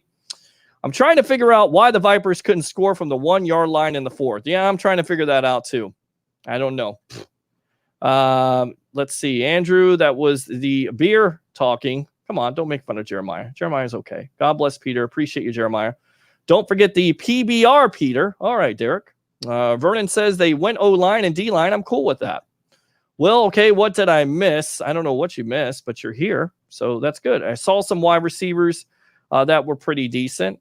We talked about big game from Daniel Williams, who had 6 catches for 123 yards. Of course, Truesdell, the tight end. There's a lot of good things to take out of it. It's not just doom and gloom for the Tampa Bay Vipers. That's why I said, do you believe in them? Do you like what you saw? What do you want to improve from the XFL? Do you like the level of play? Do you like all the inside sound and all the technology that's been basically thrown at you? And do you like it or do you not? 813-699-5353, 813-699-5353. No commercials too, by the way. I mean, did you notice that? I mean, does the radio station go commercial free?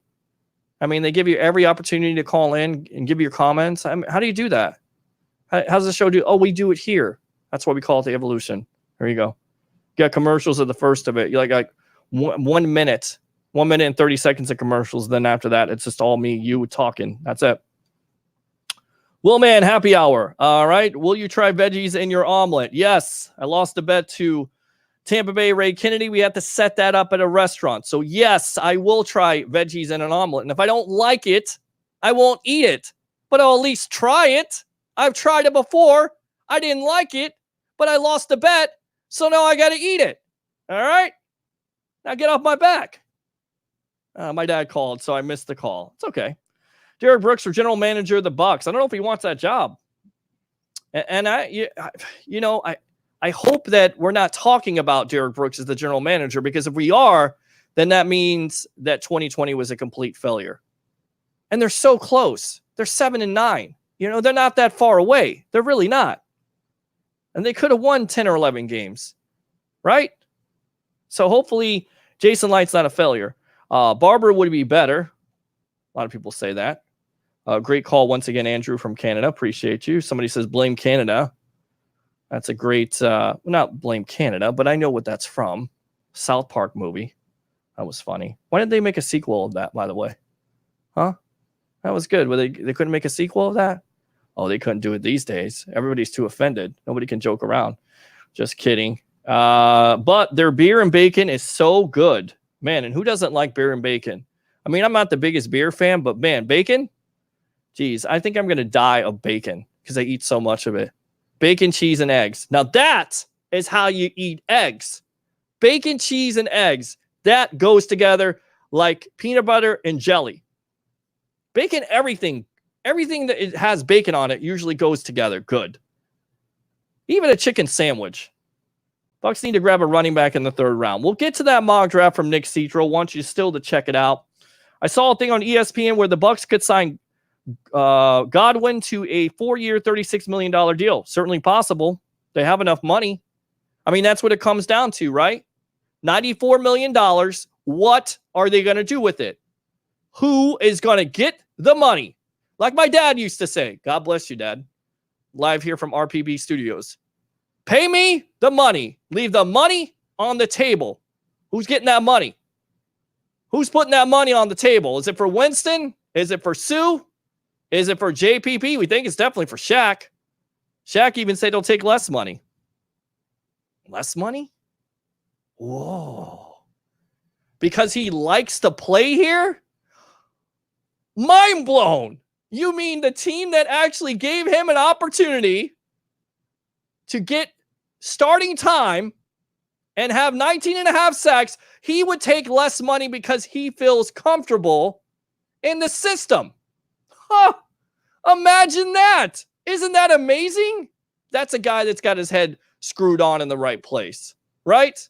Because you go somewhere else and you get into a new system, there's no guarantee you're going to be successful. Look around the league. Look at the free agents that have left their teams. That's why free agency is so risky. You pay a guy for the production the year before, thinking that he's going to come in and be what you want him to be in that locker room. Thinking that he's going to be as productive as he was with the previous team. Adam Humphries, not so successful with the Titans, right? Just saying. Apply what you know. It's the Sports Web. I'm your host, Peter Blake, giving you something to think about. 813-699-5353. 813-699-5353. Peter likes big butts and he cannot lie. Who other brothers can't deny. Oh, yeah.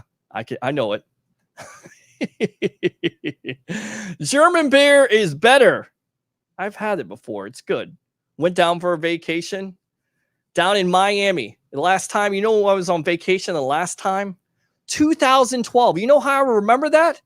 WrestleMania. The Rock versus John Cena. And I had one of those Des Boot, you know, from Beer Fest. Oh, that was good. That was good. Good times.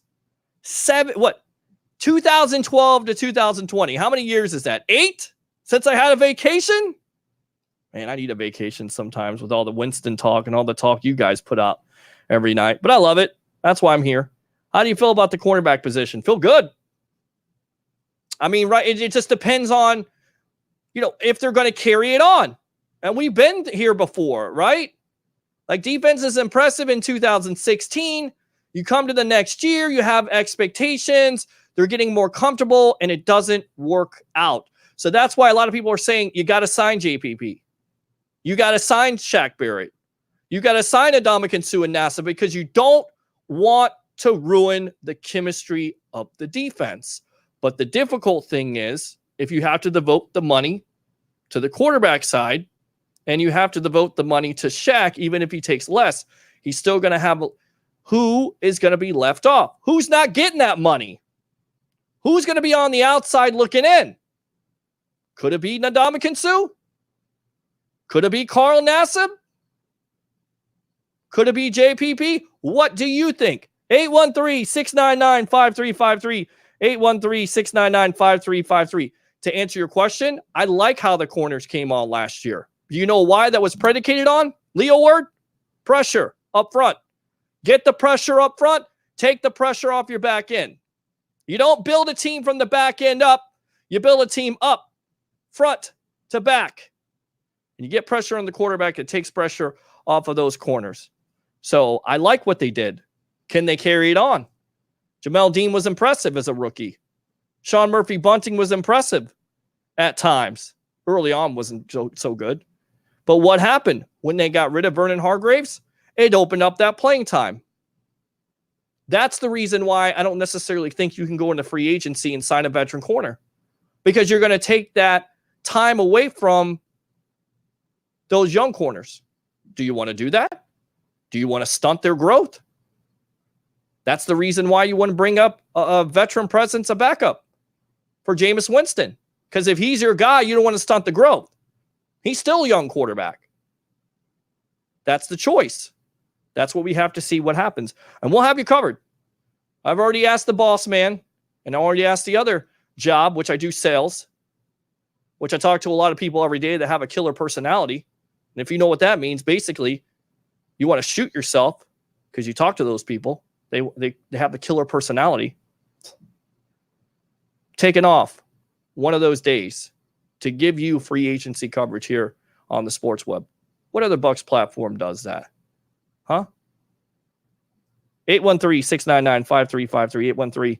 813-699-5353. Check out the latest mock draft. It has Buccaneers taking a running back in the 3rd. Let's see. Only trust men who like big butts because they cannot lie. Exactly. Exactly. That's it right there. I cannot lie. That means Abraham Lincoln liked big butts, right? Because he could not lie. 813-699-5353. I don't know what I'm talking about. Todd Gurley to the Bucs. Certainly a possibility. The Rams are going to be meeting with him soon. Could they cut him? He's got a big-time salary. But could he be injured goods? Would you want an injured Todd Gurley? I don't know. Possibility, I guess. No. Dak is overpriced. Not a smart option for us. Well, it's an option. But he's definitely going to be overpriced if he turned down a $33 million contract. But the Dallas Cowboys can franchise him. Do you think Dak likes that? Do you think Dak wants that? Most likely he doesn't. He could hold out eventually or get money. Jerry Jones will pay him. You think Dak can't play without a running back? Exactly. Or an offensive line. Had an interception with a run game. How about the best rumor I heard yesterday? Tampa moving up to number 1 and getting Burrow. Yes, that comes courtesy of a former sports talk show host in Tampa Bay, Mr. Dan Sileo, saying the Bucs are one of the 5 teams interested in trading up for Joe Burrow. Now, I take this for what it is at this point. It's just a rumor. Could it happen? The Bucs would basically have to give up the farm. They would have to give up not only a first round this year, possibly a second this year, but also a first next year. Do you think they want to do that? Not sure. Not sure.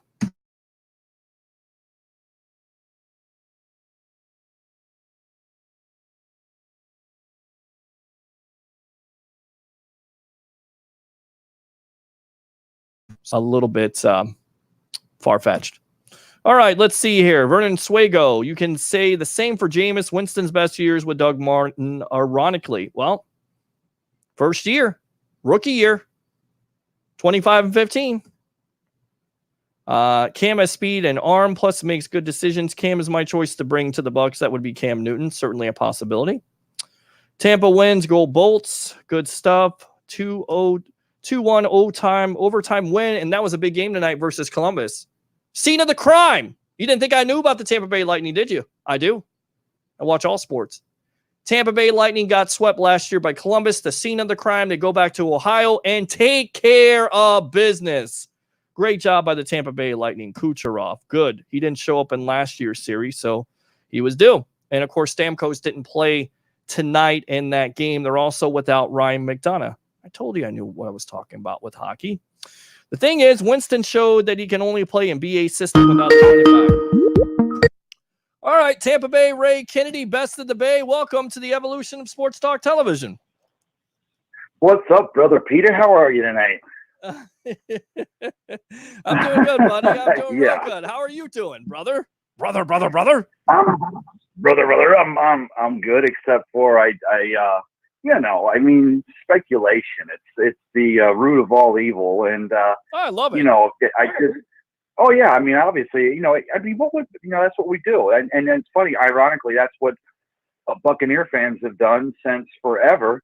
But we're talking about these free agents, and a reason why other teams would come at.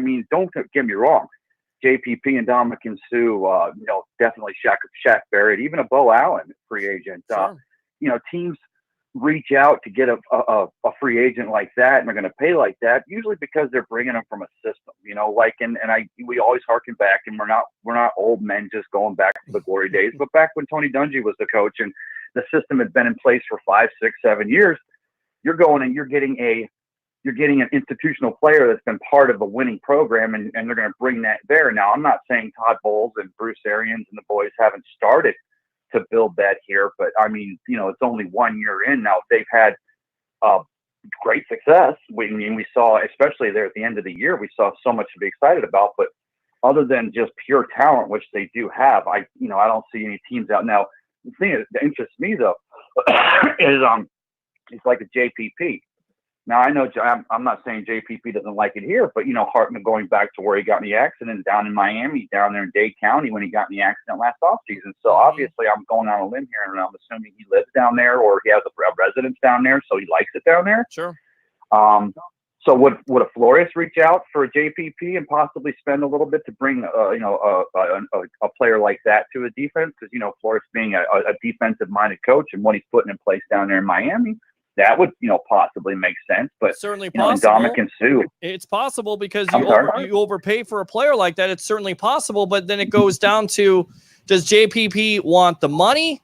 Want more money than he can get from the Bucks and go to a losing team and just take money, or does he want to be a part of a winner and takes substantial a little bit less? But look, it's always out there, right? I mean, the Miami Dolphins because he's close. Yeah, maybe the Patriots, he takes less to go to the Patriots because he feels like he'll be one call at a time, guys. We've got Tampa Bay Ray Kennedy on right now. We'll get your call here, but you're exactly right. It comes down to it and how much the Bucks are willing to pay and what do they feel like the market is. I'll tell you right now, for a player that missed the majority of the year to have the impact that he had, and you know what? You can't put a price on Tampa Bay Ray Kennedy.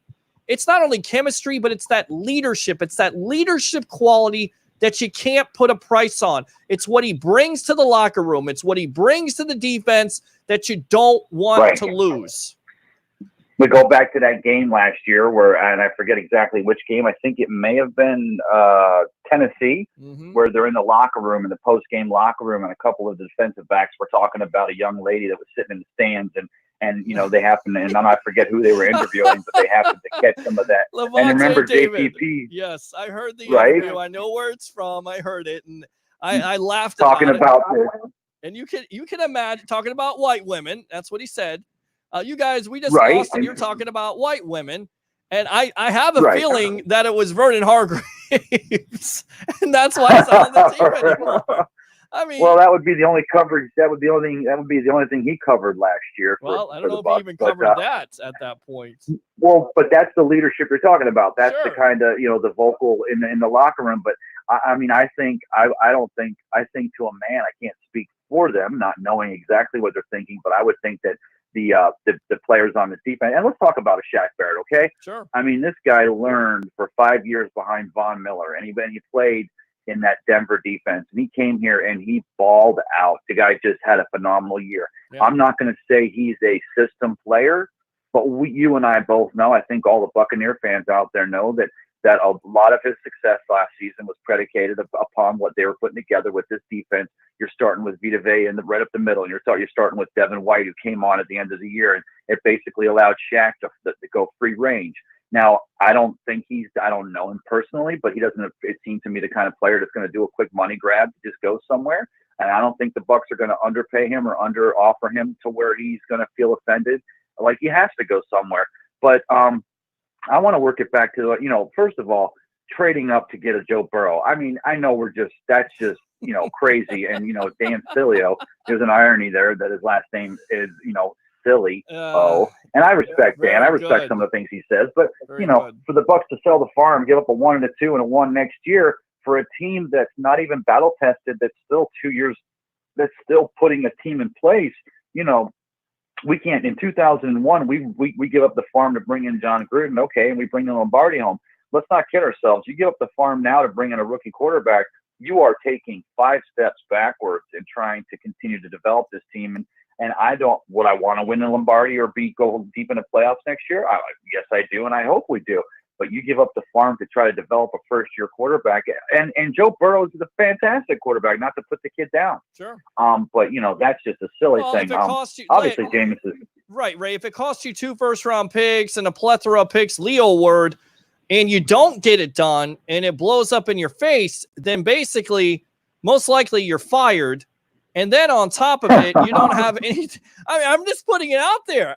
This is how it works in the NFL. It's not just with the Glazers, but with anybody in the NFL. If you put so many picks, and ask the Washington Redskins about this with getting Robert Griffin III. Mike Shanahan, once he got hurt and it blew up in his face, fired, gone. It looked good at first, fired, gone. Johnny Manziel, coach, fired, gone. Johnny Manziel. Let's not even go there. But, and that's why this, you know, rather than keeping our players, you know, Jameis, Shaq Barrett, our JPPs, our Ndamukong Suhs, our free agents, is Rashard Perriman the odd man out because of the fact that, you know, maybe some teams can't afford to have 3-1 receivers. And I think that, you know, Rashard, when he stepped up with the Chris Godwin and the Mike Evans injury, I think Rashard Perriman, I think he put himself right back to where he was when he came out of UCF and was drafted, you know, late in the first round by the Ravens. He is a first round talent. Does he start dropping the ball immediately? I don't think so. I think he's put enough tape down that in this system, that's what the player has to think about. You know, you have to sometimes, and it's tough because I've been told this before. You have to humble yourself, Peter. Well, you also have to humble yourself if you're a player and you've been productive in that system. Can you go somewhere else and duplicate that? Ask Adam Humphries. Yes, he got more money than the Bucs were willing to pay him. But look at his production tail off. Why? Because he's not comfortable in the system. He's not being fed the ball. Could Rashard Perriman have a come-to-Jesus moment and basically say, you know what? I'll take less money to be in Bruce Arians' system because of Jameis Winston, because of Mike Evans, because of Chris Godwin and O.J. Howard and Cam Brate? Oh, yeah. Well, and what? Rashard paid for, I think he played for $4 million last year. Sure. I mean, you know, we were paying Djax $10 million 2 years ago. And you know, to have that speedy slot receiver, or is that a position the Bucs have in the draft? But I tell you what, I wanted to finish off with, if you don't mind, is that what, you know, the Glazers had Jason Light. Jason Light started off in 1936 as a scout. He basically worked for the scouting services. Then he worked in the Dolphin system. Then he worked in the Patriots. Then he was out in the Kansas City system. He is an evaluator of talent. And you know, I think, and we've said this in the last month or so, or this last half of the season, he's starting to have more hits than misses. Yep. Although some of his misses have been big, but that's what interests me the most. Forget about the who and the how much and the when, because that's going to happen here, you know, come March 7th and come next month. For my money, did we talk about that $94 million salary? Or that availability under the salary cap, plus whatever they possibly will increase it with the television revenue for next year. My money is on watching what Jason Light does over the next 3 months, as far as how he works these contracts, who he retains, how he retains them, what kind of deals they get. This is Jason Light's year. Just like last year was Jameis Winston's year, you know, in the 5th year and carried him in the 5th year option, and then carried him in that year. And I think Jameis proved that he is a top-notch quarterback. Not going to get into the interceptions and such. Yeah, let's not. He proved with 5,000 yards and putting 2 receivers in the Pro Bowl. System or not, he was still pitching the biscuit. But in the next 3 months, Jason Light will either cement himself as the Buccaneers GM for the next half decade, or a year from now, we possibly are looking at a new general manager because he didn't do these contracts right. Because you know, the worst thing you can do is put a lot of money in a young kid's hands and send him into a candy store. The responsible young kid's going to buy a couple of pieces of candy and know where to keep the money, because he's going to realize he's going to want to go back later.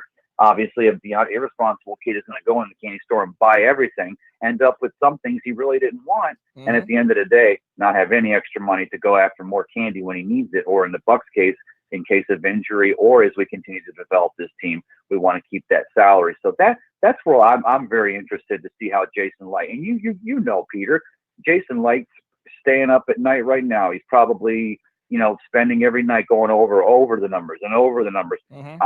I don't think other than Shaq Barrett, I really feel, and again, product of the system, yes, because of the pressure and the defense we're putting together, but Shaq Barrett has shown in this system with what Todd Bowles is putting together that he is an integral and very important piece of that puzzle. And I want to ask you real quick, and you know, just like I do on Cup of Ray every Sunday, I rip and I go crazy.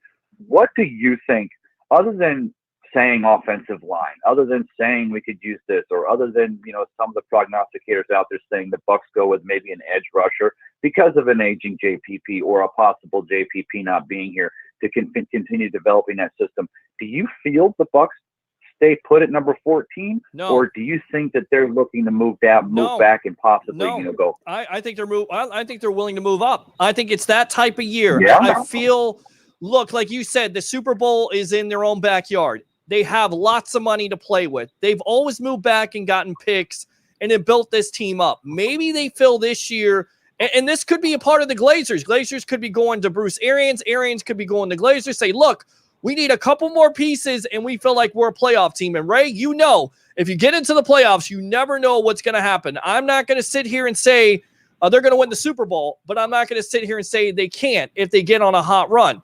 So maybe they feel like being aggressive, they have to trade up. And if that constitutes, Leo word, giving up a third or a fourth round pick that they have from losing a player like a Quan Alexander, I'm okay with it, because really, what has that fourth round pick done for this team or is going to do for this team? If it gets you up there and you get a player that basically you can plug and play, like a Tristan Wirfs, like a Andrew Thomas.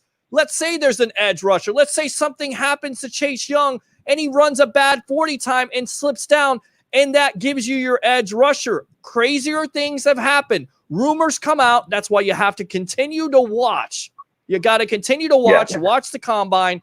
If something like that would happen, I would not be surprised if the Bucs are aggressive, going off of what J.C. Cornell has said from the Draft Network. He's pretty accurate. And then on top of that, just having a feeling where you could have won 10 or 11 games. Okay, so if you feel like you're a playoff team, then you got to be aggressive. You can't sit back. You got to be aggressive. That's what I think. Well, look what Mike Vrabel did with the Tennessee Titans. I mean, they got to the show. They literally went very deep in the show, and they came up a lack of an offensive game versus. Can you still hear me? Yeah, I can hear you. I'm listening to you. Go ahead. Okay. Yeah. Sorry, my headphones. I touched it. Okay. The Tennessee Titans almost went the distance themselves, and their defense is not put together anything like the aggressive defense we're putting together. And they brought in a Ryan Tannehill. And of course, they had the running back. So, I mean, that's a big thing. So, maybe that running back, or at least, that solid running back could be that one piece that they're looking for.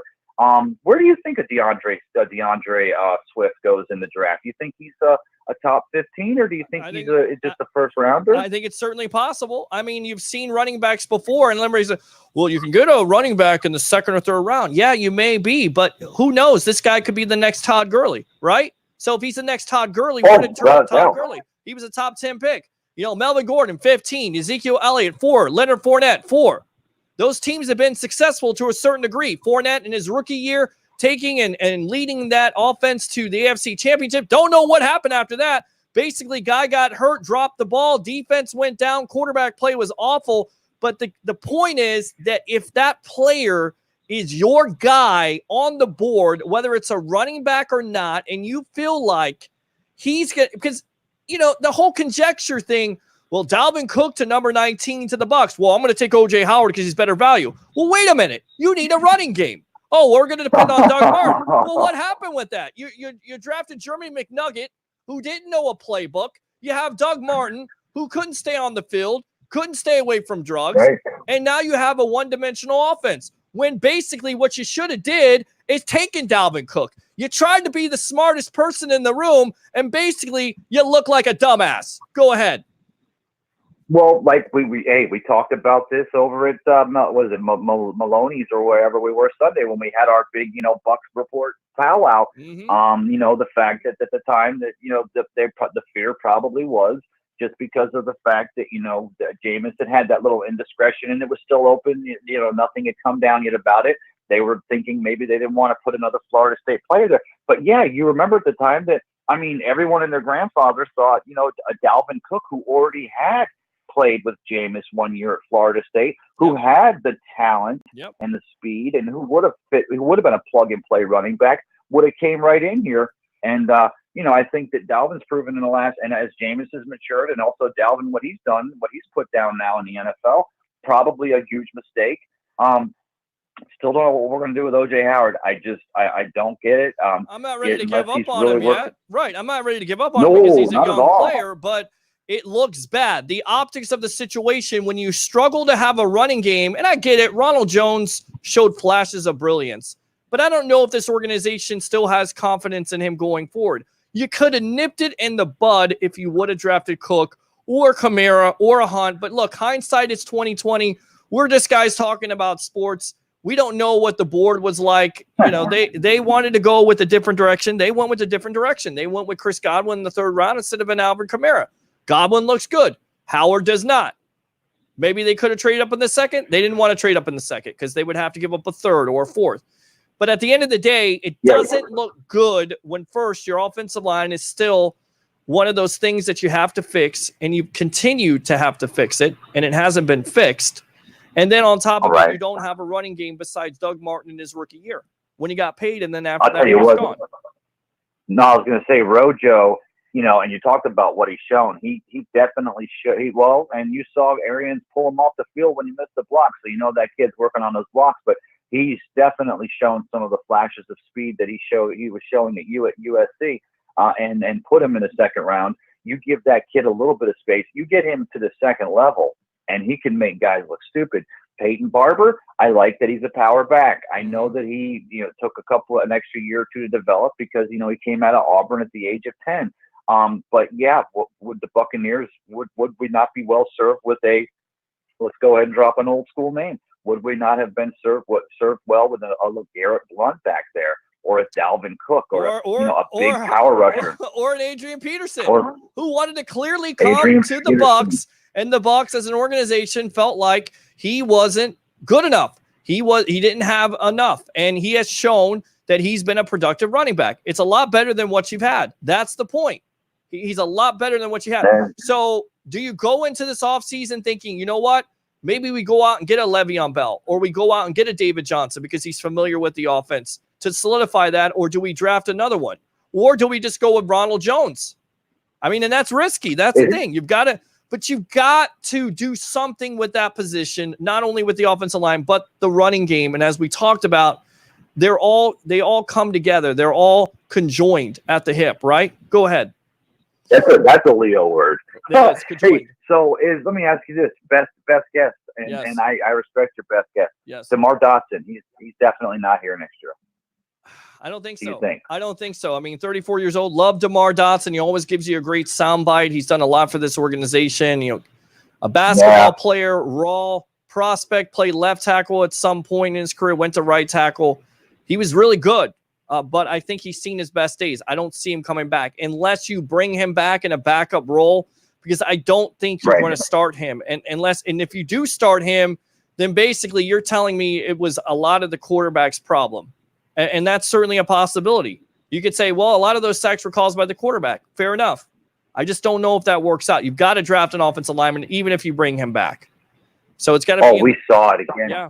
We saw it against the Saints. Yeah. I mean, poor DeMar Dotson, he looked like a boy going up against men when the Saints. And of course, the Saints just had an incredible defensive line, but that pressure on that right side, we saw in one play they pushed him down like he was on skates. Sure. And I'm not, and like you say, I like the kid. I like DeMar Dotson. He's been a team player. Good for sound bites, great smile. Never had an issue with him, but yeah, at 34 years of age, the fact that we need to improve that offensive line, we've talked about maybe a Donovan Smith moves over to the right side. If we get that big stud at left tackle, or if we go after a good solid right tackle that can get downhill, get down and block, get down the field and open up, and like we say, get Rojo to that second level, but then also still hold their own against the pass rush, because we know that this offense is predicated upon the pass setting up the run. So yeah, anyway, I appreciate you taking my call, brother. I don't want to keep you all night, but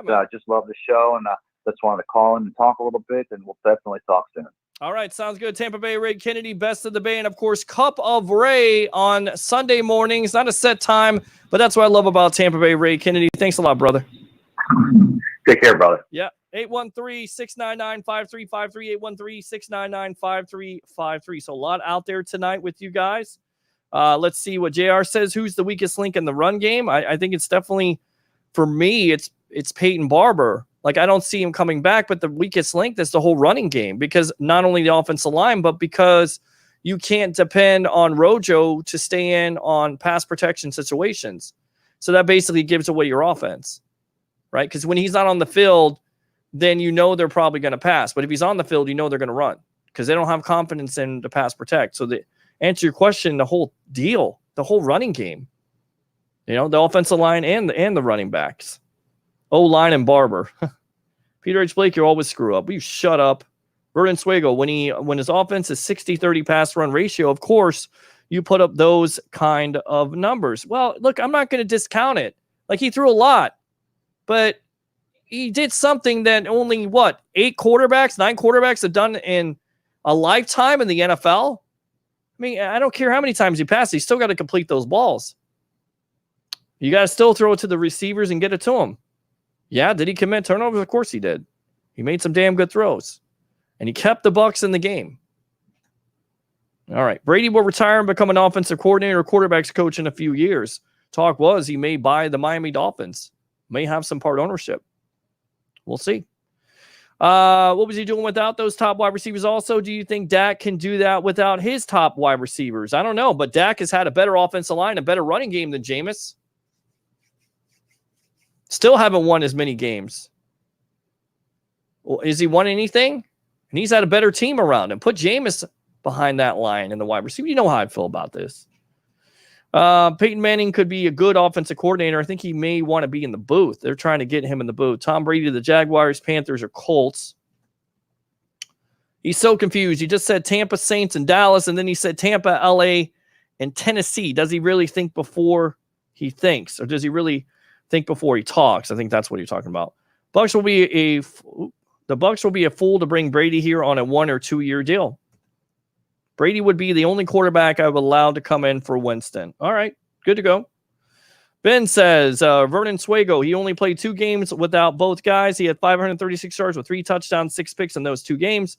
Previous 2 games, he had Evans for one of them and Godwin for both, and had over 900 yards, 8 touchdowns, and 4 picks, playing with a broken thumb and possibly playing with a torn meniscus in his knee. How many quarterbacks do that? My question is, if he was playing with a torn meniscus, why would he play? Unless the Bucs organization gave him some assurance that he was going to be signed. Because if you have a torn meniscus or you have a fractured thumb, wouldn't you ruin your value in free agency? 813-699-5353, 813-699-5353. Didn't get into this report. J.C. Cornell, once again of the Draft Network, says that Winston will come back and the decision will be the Glazers. And I will throw this out at you. I think the Glazers do love Winston.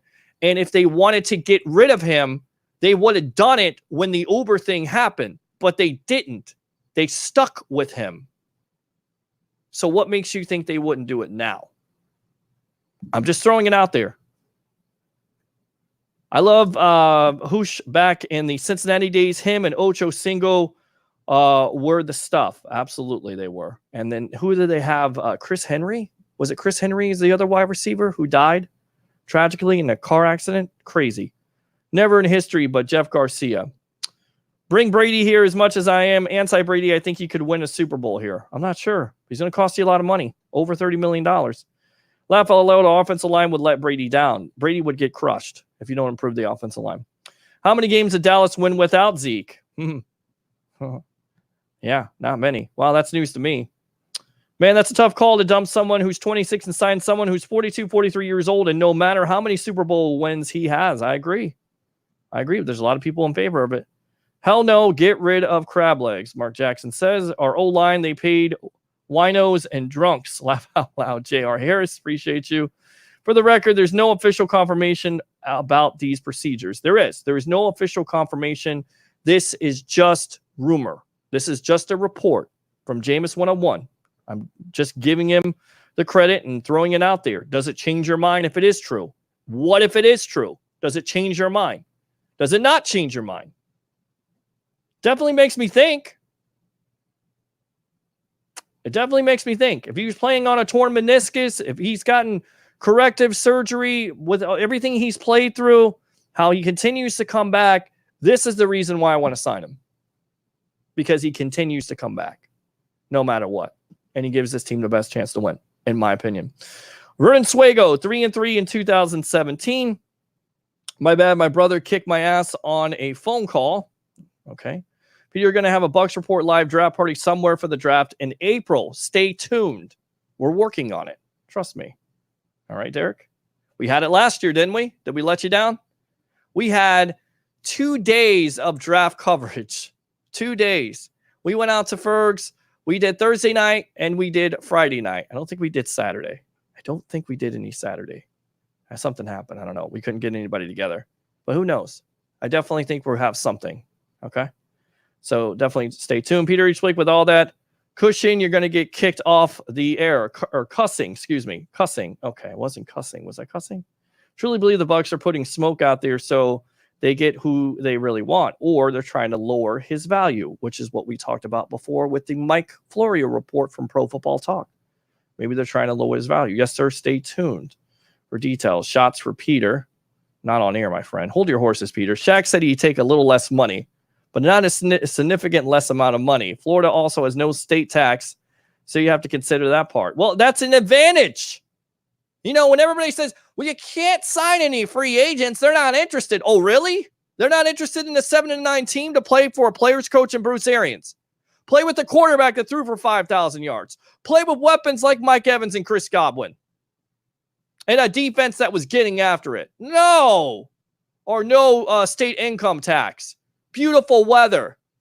I mean, come on. You think anybody wants to go to New York besides for the money? Pay me the money.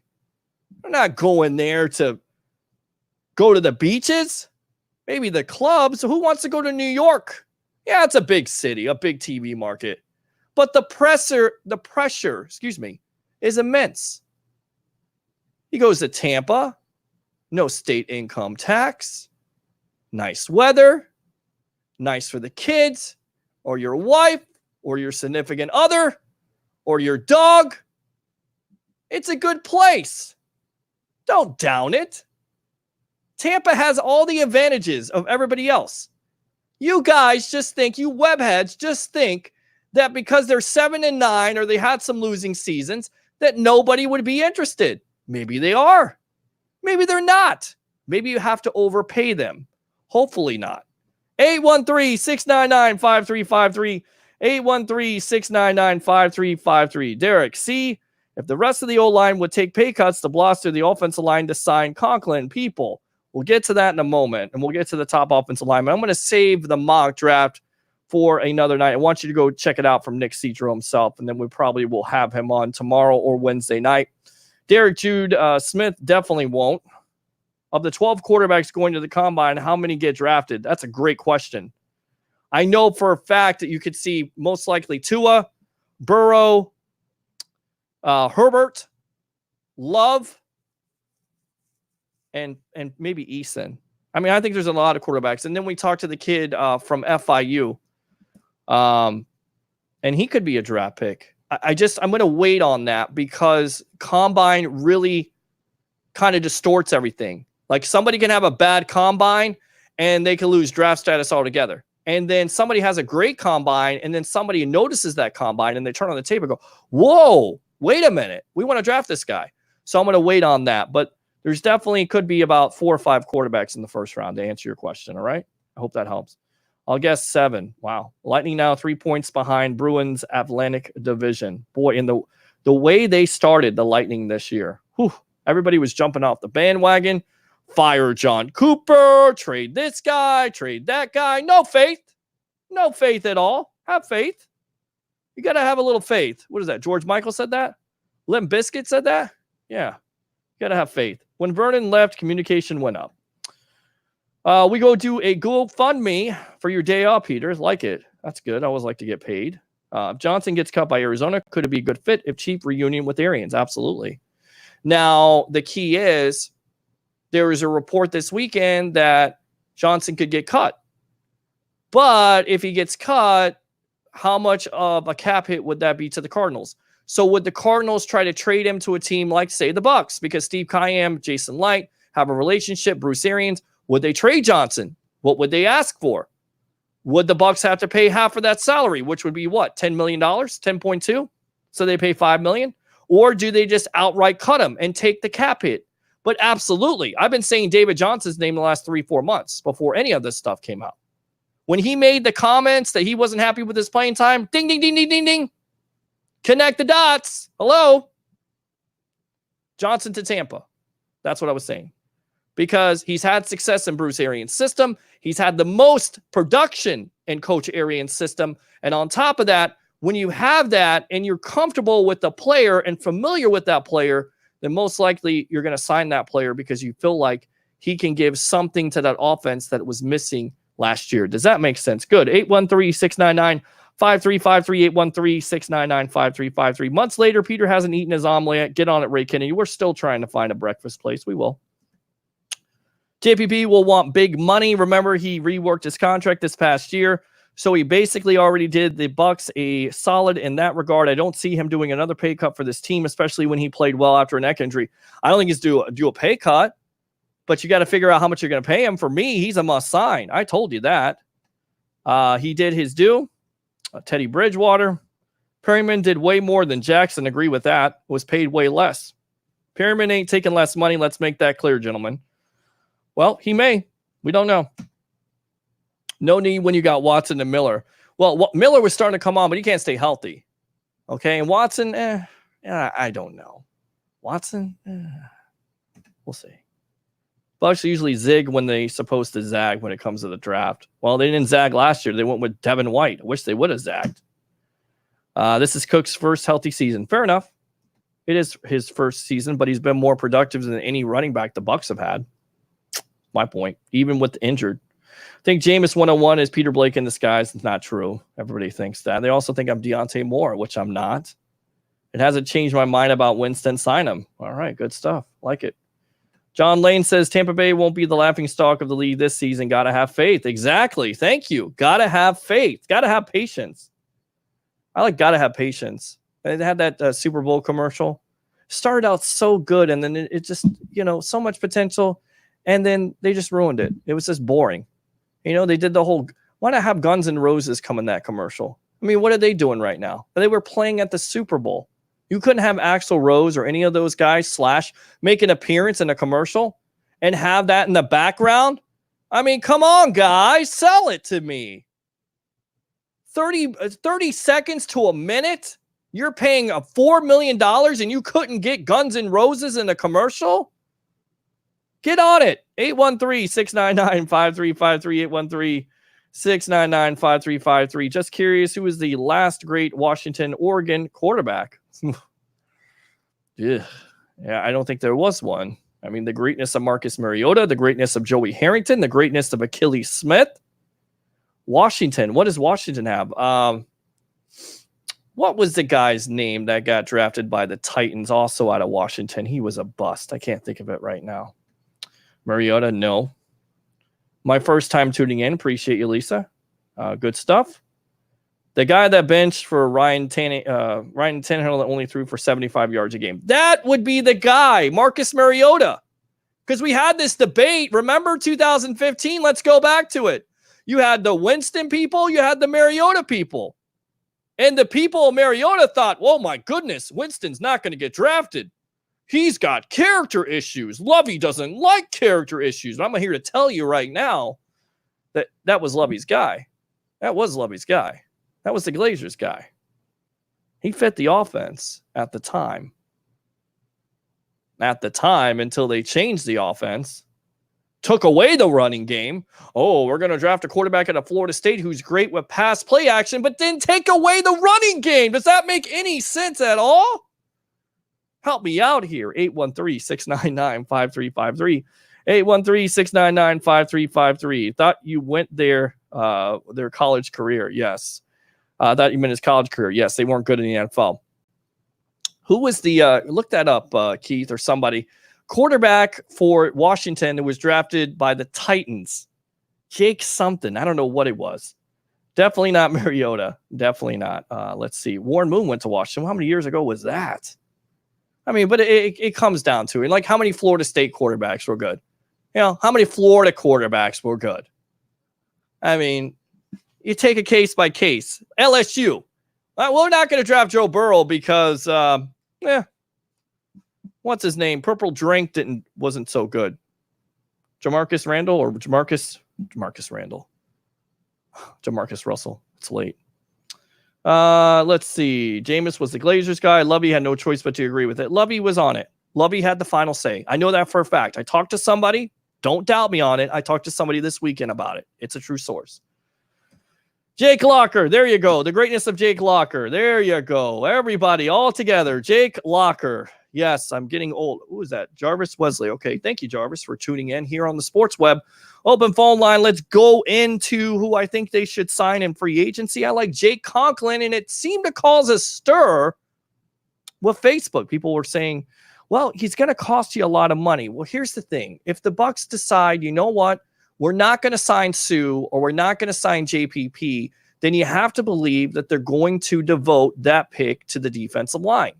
So if you're not going to devote it to the offensive line, then you go and pay an offensive lineman like a Jake Conklin, who last year, well, here's his PFF grades from 2016. 80.6, by the way, first-round pick overall for Tennessee. I think he was 11th overall.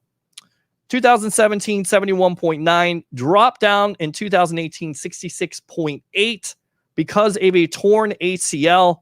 He tore that in the playoff game in 2017, came back slow. And then in 2019, 78.3. 12th among tackles, being all among tackles, and 5th highest run grade. You want to know why Derrick Henry was running roughshod over everybody else? Right side, Jake Conklin. Now, the problem is that, well, here's the thing. He might not be signed by Tennessee because, of course, they have to look at a quarterback. There's no guarantee they're going to bring back Tannehill, and there's no guarantee that they're going to have enough money to sign Henry. But you got to feel like they're going to sign either a quarterback, they're going to sign a quarterback, and they're going to sign a running back. So that's going to devote a lot of their money to those resources. This is why you have to go after him. This is the problem. He could cost you 6 years, $90 million. That's $15 million a year. Yeah. But look, if you're looking at offensive line and you can work this, you could cut a Ryan Jensen and get it. People say, well, you lose the chemistry. Well, hey, look, the line was 47 sacks. Okay. They're not a great line and they're not a great run blocking line. You get one of the best players off a great running team and you basically put him in there as your right tackle, and then you don't have to draft one, or you can draft one in the later rounds. Does that make sense? Okay, cool. But the problem is, of course, the money aspect. Tackles don't grow on trees in free agency, and especially good ones, you're going to have to pay that money too. So, and my thing, I would pay him, but it just depends on where the Bucs are looking at. If they're looking at paying Winston and looking at paying JPP and Shaq, most likely it's a pipe dream unless they let Sue and Nassib go and they feel like they're going to go in that direction. Everything is on the table at this point. All right. Let's see here. Can someone get a custom I Love Veggies omelet t-shirt and send it to Peter, please? Please don't. I guess I will wear it because I did lose the bet to Ray Kennedy.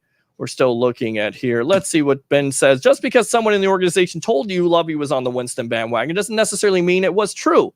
That could be just lip service by the person that told you that, Peter. Lovey, from several reports back in the day, wanted Leonard Williams. Makes sense. He was a defensive lineman and Lovey is a defensive coach. But he liked Winston and had final say on it. He had final say over the roster, Ben. Period. You can't fight me on it. D. Smith should be a backup. I don't think that's going to happen. I know there's a lot of people feel like that. I don't think it's going to happen. Now, looking at Nick Citro and his top free agents and offensive line, and then we will get out of here because we are burning it up. It's about 11:18 here at night on the evolution of Sports Talk Television. Thanks a lot for tuning in to the Sports Web. I'm your host, Peter Blake, giving you something to think about. We talked about Conklin, how I feel about him. Greg Robinson, left tackle, could switch to the right tackle, says Citro. And again, check out his article and his recent mock draft. We'll talk about that tomorrow night. Want to give everything away. Also want to take a look at Todd McShay's recent mock. So we'll have mock drafts tomorrow night. And of course, Al Keck, Tampa Bay sports broadcasting legend. Cost you $10 to $12 million. That's what Citro says. Andres Pete, guard. 2015, plays left guard. What he's saying is he's played tackle before, so he could play right tackle, or you could put him at right guard and play Kappa at right tackle because that's Kappa's natural position. Makes lots of sense. Once again, going to cost you big time money. Brandon Sheriff, guard from the Washington Redskins. He's just awesome. I mean, he's going to get paid big money, very consistent on a bad offensive team. What he's saying is he may get overlooked. I doubt it. I think everybody will be looking at Brandon Sheriff. He was a top 10 pick, and he's a sure thing. And I know the Bucs haven't been very good when it comes to getting an offensive lineman and free agency, but that would be a slam dunk in my opinion. And then you've got Joe Thurney, a guard from the Patriots, who he says that Jason Licht has picked up players before that have won championships. Of course, he won a championship a couple years ago for the New England Patriots. So let's go ahead and read some more comments from the webheads, take a couple more calls. Glazers had final say in Winston. Lovey had final say in everyone else on the roster, but still, you're going to fight me on this, but I have a source that told me directly that it was Lovey's decision also. Okay. Was going to call in and talk free agency. It's okay. Bucs report true. And why do great offensive linemen suck when signed by the Bucs through free agency? Have no idea. We talked about this a couple weeks ago. They went in. I mean, look, Anthony Collins is not Jake Conklin, okay? And he got paid like Jake Conklin, and that's the problem. He was only a one-year starter. You know, the guy they got as a guard, he happened to get hurt. It didn't necessarily work out. The player that they got from Seattle, who I can't even think of right now, his name escapes me. They just have not been got. He got hurt. J.R. Sweezy. And then they got the kid from the Saints. Both of the guards did not work out. I have no idea. No idea. That is the risk in going into free agency. You're paying on past production. You really have to do your due diligence and evaluation of those prospects or of those players. And even then, it's just lucky. It's just luck at that point. I mean, I look at the Green Bay Packers. They get the two Smith guys. They come in, solidify their defense, get after the quarterback. Right? It doesn't always work out that way. You know, there's cases where it hasn't worked out. You know, Bucs history, Bert Emanuel, not great. Right? Didn't duplicate the production. Maybe it was the style of offense. He didn't work. Alvin Harper going all the way back. Goodness gracious. Alvin Harper, disaster. Complete disaster.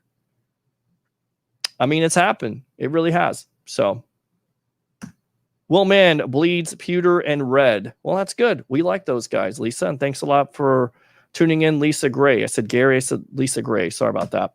And could let JPP walk. Cash could go towards Conklin. Gamble on Espinosa or Brown, Kinlaw being at 14. Go for it. Or you could go and attack that with a Jordan Phillips from Buffalo as a defensive tackle, or a Leonard Williams, like Ben Cornett talked about, who will be out there as a free agent. So you can definitely go in different directions. I hope you're definitely going into this direction tomorrow night. Join me for the evolution of Sports Talk Television live here nightly on Bucs Report. It's the Sports Web. I'm your host, Peter Blake. Have a great night.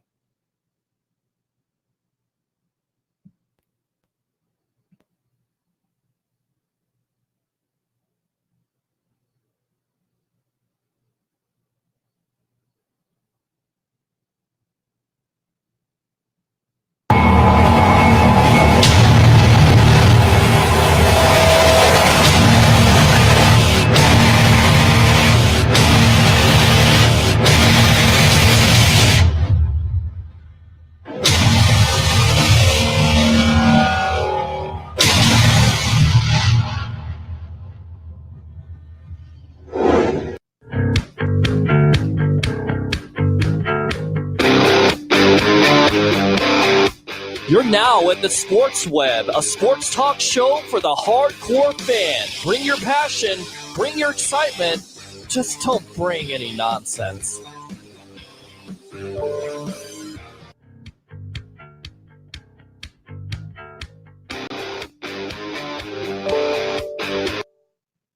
Come to Sam Ash for hundreds of exclusive holiday deals on music and sound gear from the most iconic brands. Save big on professional and starter guitars, drums, digital pianos, horns, violins, DJ, and electronic production equipment. Supercharge your home studio with deals on podcasting, streaming, and AV equipment like speakers, microphones, headphones, and acoustic treatment. Plus, with 36 months no interest financing on thousands of items, you can get the gear of your dreams right now. From our incredible selection and service to our lowest price guarantee for over 95 years, real musicians know you only go to Sam Ash.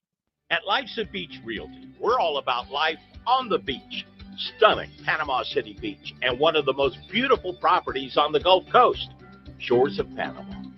Radiant, elegant, and spectacular. Steps away from white sugar sand, every room overlooks the turquoise of the Gulf of Mexico. Come in for your tour today. Life's a Beach Realty is your gateway to Shores of Panama, the shores, and a whole lot more. My dad had a heart attack at 56 years old. He passed away at 63, and his main problem was high cholesterol. That was the main problem. And I've thought about that. I'd try anything to lower my cholesterol, to stop the chances of having a heart attack. When I retired, I really had to be conscious about what I put into my body. Interestingly, I was also told I should probably take a statin. And I've always resisted medication like that because it feels unnatural to me. And so when I heard about this product that can naturally lower my cholesterol, lower my risk of heart disease and other types of conditions that come from having high cholesterol, I jumped on it. Has a lot of fiber in this, so it keeps you regular. It makes you feel good. And actually, interesting, it tastes good. You know, sometimes you see these things and you wonder what it's going to taste like. This one actually tastes really good. In fact, my kids even like having. Here's a sobering reminder. Heart disease is the #1 cause of death for men and women. No wonder staying heart healthy is so very important these days. And we're learning that a few healthy choices can help prevent heart disease. Enter the inventor of Gatorade, Dr. J. Robert Cade. No secret what Cade and Gatorade did for thirst and performance. And Dr. Cade's Cholesterade is so much more than a thirst quencher.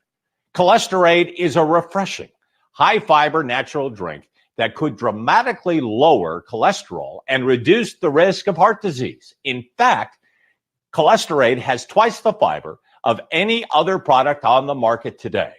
Independent studies show that 2 daily servings of Cholesterade can stunningly lower bad cholesterol by up to 20%.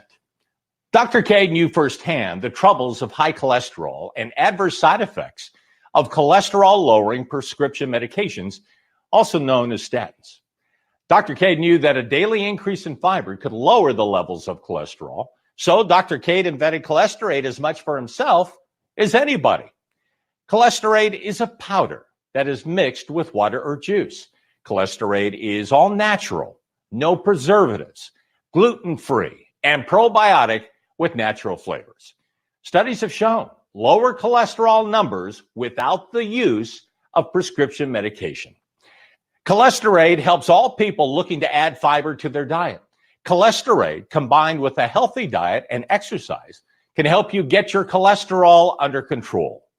Entertainer Rod Adams personally knows the benefits of Cholesterade. Hey, my name is Ron Adams. You may know me as an entertainer from maybe one of my shows, like my eldest show. But I'm also a 55-year-old guy that needs to stay in shape. I realized that my cholesterol was getting way out of hand. I went to the doctor and he said, you need to do something. But there wasn't anything to do other than maybe get on a statin, which I already knew was dangerous. And then I found out about Cholesterade. Started taking it 3 times a day. 8 weeks later, my cholesterol dropped dramatically from over 300 to under 200. The good cholesterol went from 18 to 36. Cholesterade is what's keeping me healthy. Independent studies have shown that Cholesterade users have seen their bad cholesterol drop by more than 21%. Triglycerides drop by some 50%. And good cholesterol improve by nearly 13%. Cholesterade supports digestive health. It has 3 great tasting flavors and has become the future in the fight for lowering bad cholesterol. You can find Cholesterade by ordering at www.cholesterade.com. You can find it on Amazon and at major retailers nationwide.